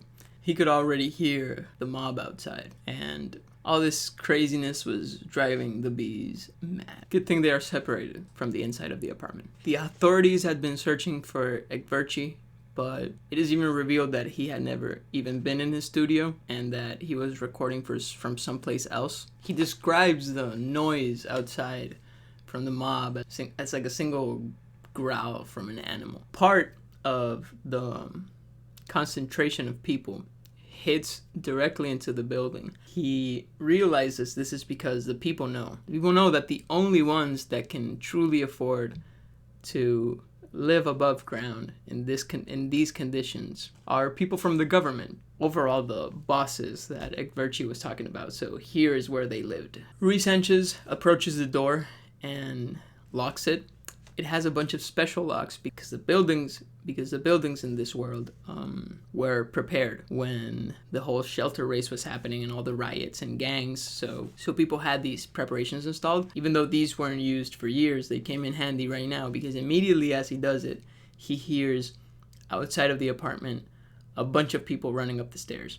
And one of them tries to open the lock. They threaten that if he doesn't open, they'll burn the place down. But they hear a shout, and the men that were screaming from outside the apartment door run away. What actually happened was that they found an apartment that wasn't properly locked, or that was open. Rui Sanchez hears that it was habited, because he hears them destroying the furniture. He hears the voices from behind him. The sun porch where the bees are is not only separated from this apartment, but is also glassed off so that the gusts of wind don't affect the bees. I think I forgot to mention that previously. The guys from the other side see Rui Sanchez and start yelling at him. They start talking about how the apartment is decorated, that it looks like a jungle, and they really want to get to him. So they start throwing things at the glass of the sun porch. They throw a chair that pierces with its legs through the glass, and then a vase completely destroys it. And now the bees were pouring out, and they were swarming for these people. Rui Sanchez could hear their agonized screams until there was no more sound of humans in the building, and only the insects snarl. He knew for a fact that these bees could not survive for a long time. First, they were mutants, and second, bees are not efficient flying machines, so it wasn't going to be long until they were all gone. But he still hops into Liu's special equipment to protect himself from them, and he goes outside to the apartment that was open and that the people from the riots were throwing things at his apartment from. He sees a bunch of people that are already dead, but he notices that the kitchen is closed. He assumes that a person locked themselves in there and that maybe they had survived. He hears a groan from inside the kitchen, confirming his thought. He opens the door slightly and worms himself in. He sees a man very contorted, incredibly puffed up, and with glassy eyes of agony. And that man was Argansky. The geologist couldn't recognize the father. He was beyond that point. There was no real thoughts in his eyes. But he was still alive. So the father falls to his knees and, without thinking about it, starts giving grace. He thinks that this was no coincidence. He was here for this, to give grace to who for him is the most blameless in the whole commission that went to Lithia. He says that the God that was watching over them right now was the jealous God that created hell before he created man, because he knew that there was going to be a use for it. After a while, Argansky had passed, and the father just had to make sure that the bees had denied entrance back to where they fed, so that they would die off and it would be safe for any eventual return from Mike and Liu. They mentioned how the corridor riots of 1993 had been nothing but a flicker compared to this. Ekverchi's thugs had taken control of the affected areas, and they had 25 million people hostage. He says that if anything, you can't really describe it as non-violent. But after 3 days, Mike and Liu feel that it's safe enough to return to the apartment in a UN armored car. They were arrested, but not really. Yes, officially, but that wasn't the purpose. It was to protect them. He decided to not tell them about Argansky. He spared them the news. He couldn't really spare Liu the news of the bees. And he says that she gave a really sad shrug, and that to him it was even harder to bear than Argansky. That might be a little crazy, but it's still pretty sad. There is essentially no news still on where Ekverchi is, and that the riots are dying down, but Ekverchi's still on the run, and there's really no leads. They say that if Ekverchi disappears completely for more days, then they can maybe think that he didn't make it. He's not designed to survive like that in the open on the run. But the father still thinks that this is far from over. They're talking about how Ekverchi was successful in bringing about this hatred, this vitriol that was smoldering down there. And now that that box has been opened, something has to be done about it. While they're talking about this, the bell rings again, and it's the UN dude. Mike did not want to answer, but they persuade him. Besides, it might be news. And so they pick up. The UN guy has a very, very different tone right now. He starts by saying, Dr. Michelis, Dr. Mead, which is Leo, Dr. Ruiz. So now you're calling him doctor? I don't know how to begin. Yes, I do. My deepest apologies for my past rudeness and my past foolishness. My God, we were wrong. But right now we need you badly. Mike asks him, no threats? And the guy says, no threats this time. My apologies. We need you right away on the moon. On the moon? Everybody's confused about this, but the guy says, we found Ekverchi. Rui Sanchez is like, impossible, bro. Isn't he dead? The guy says, he's not dead, and he's not on the moon either. I'm sorry, I didn't try to imply that.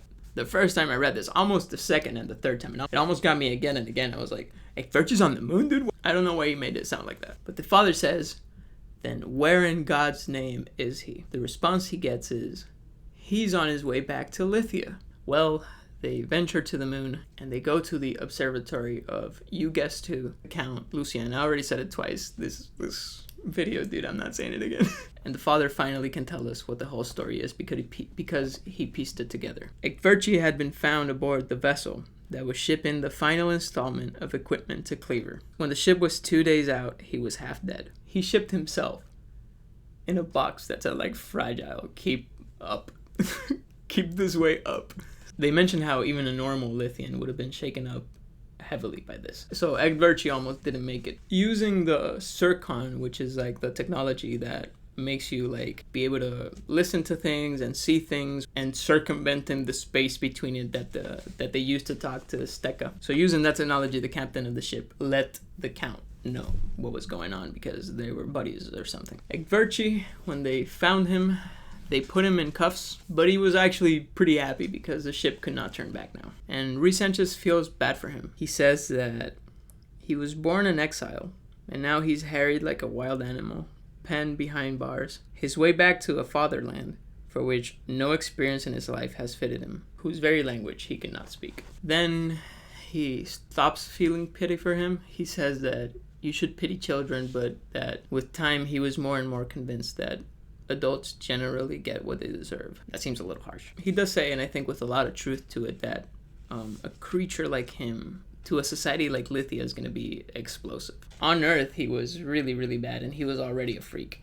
In Lithia, he's going to be taken in as one of them, and he's going to corrupt them from the inside. He wonders if this is how it always happens. The garden eventually gets corrupted in the same way for every intelligent life form. But if Ekverchi does this, it might turn the planet exactly into the enemy that Cleaver wanted to build the arsenal for. He says that Lithia as a rigged garden was dangerous enough, transformed into a planet-wide fortress of this.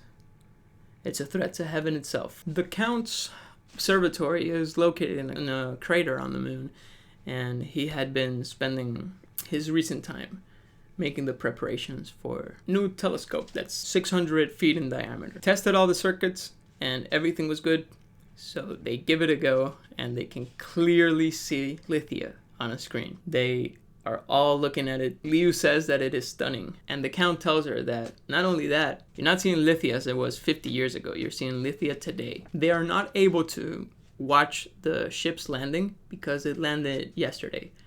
And the equations are apparently very precise. Like, you can't really go up like a time spectrum. It's like locked into simultaneity. The Count says that he invited all of them here because he wants them to see a very special event due to some recent calculations that he was making. He believes will happen shortly. He says, and I'm going to read this one, Cleaver is going to attempt to store the total output of a Nernst generator for 90 seconds through a special adaptation that's called the pinch effect. He says that any failure would be disastrous, and in short, he's almost sure that this disaster is going to happen. He tried contacting Cleaver, and the captain of the ship that was contacted said that he would get that message to Cleaver. He doesn't doubt that, but he also doesn't doubt how famously stubborn Paul Cleaver is.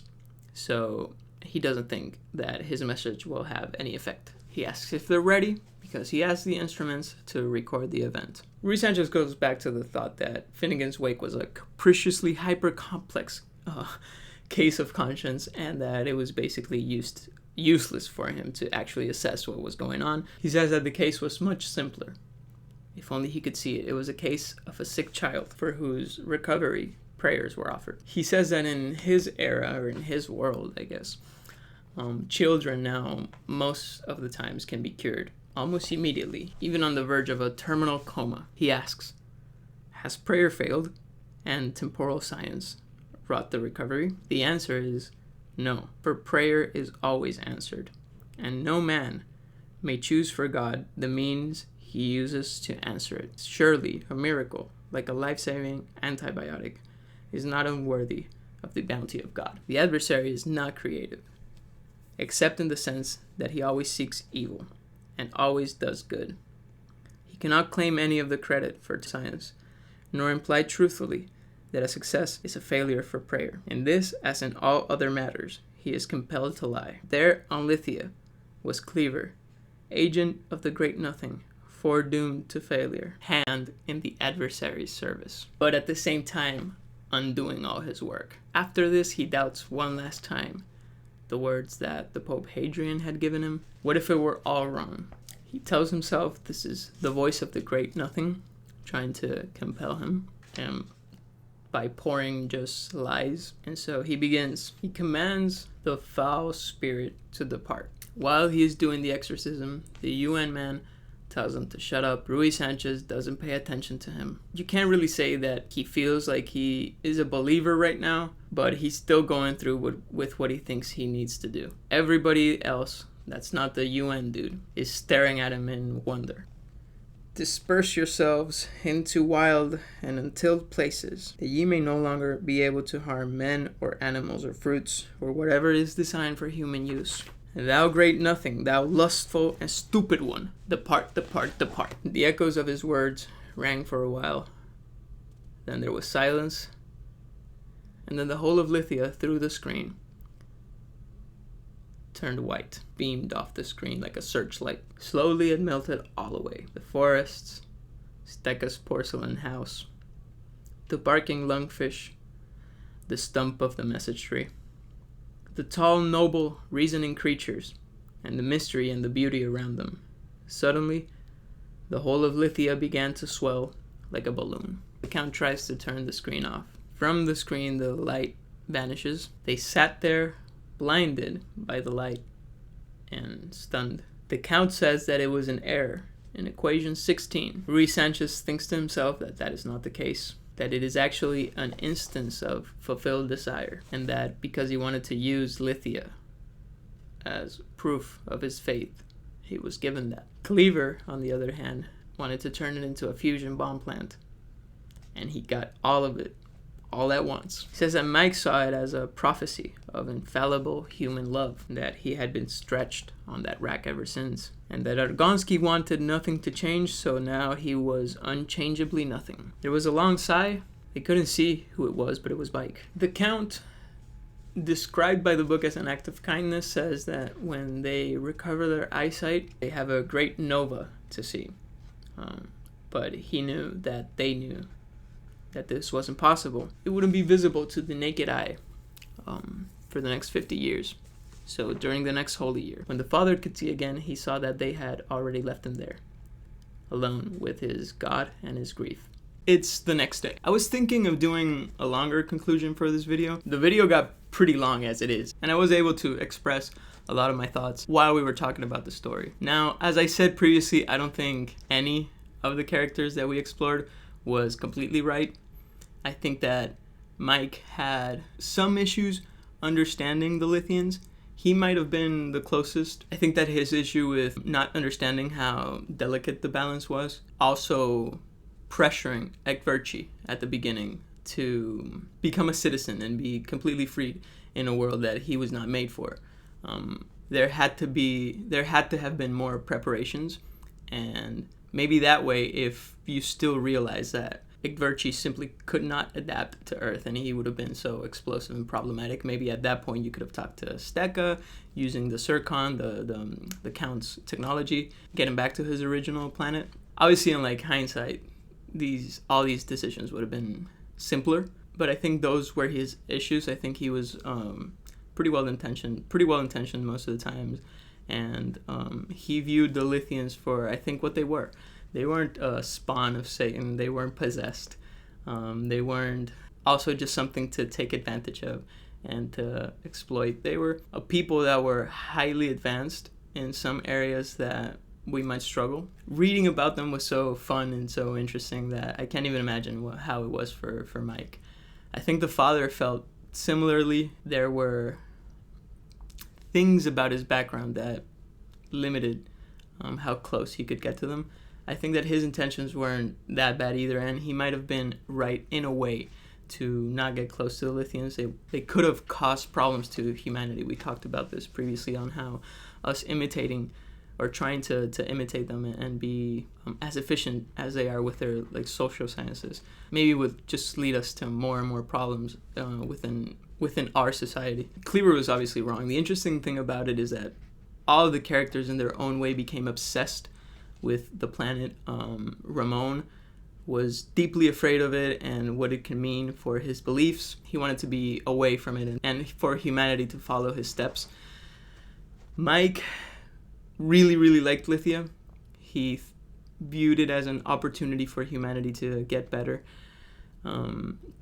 Cleaver hated it, just wanted its complete destruction.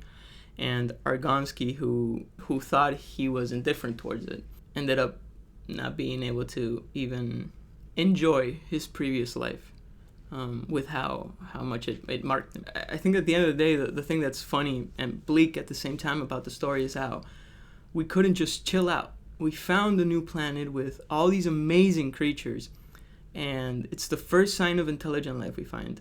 We have ways of establishing communication with them, and we just can't chill out and just let them be, let us be, and maybe have a call here and there because it's so interesting. Maybe visit here and there so that we can mutually grow, especially with the Lithians that would have been so open to that. Rhys Sanchez was so afraid of Lithia being this spawn of Satan that would corrupt humanity, and it was really us that could have corrupted them and that eventually destroyed them entirely. So it's a sad story. The first time I read it, I could still feel that for the Lithians, but it felt mostly like it was an interesting thought experiment. But now that I've gotten like so close to this book and I've spent so much time on it truly was a blow reading about the tall, noble creatures from Lithia losing their existence because of some arrogant and pretentious humans that wanted to play God. And this is not like to any character in specific, it's to humanity in general in this story. And the question is like, why are we the ones to choose what happens to them? Igverchi is an interesting character. As we said previously, it's a combination of him being displaced from his original planet where his process of maturing would have helped him become what he needed to become, and on top of that going to a civilization that is so different from what is written in his genes that completely just made him deviate from what he were to become if he would have been just a normal Lithian that would have had the opportunity to grow there. I don't think he had to be as malicious as he ended up being. It was just an unfortunate twist of fate. Other than that, I feel pretty happy with what we talked about when we were actually analyzing the story. And the only thing I have to say is that, Steka, I will always remember your planet and your people, dude. Thank you guys for watching.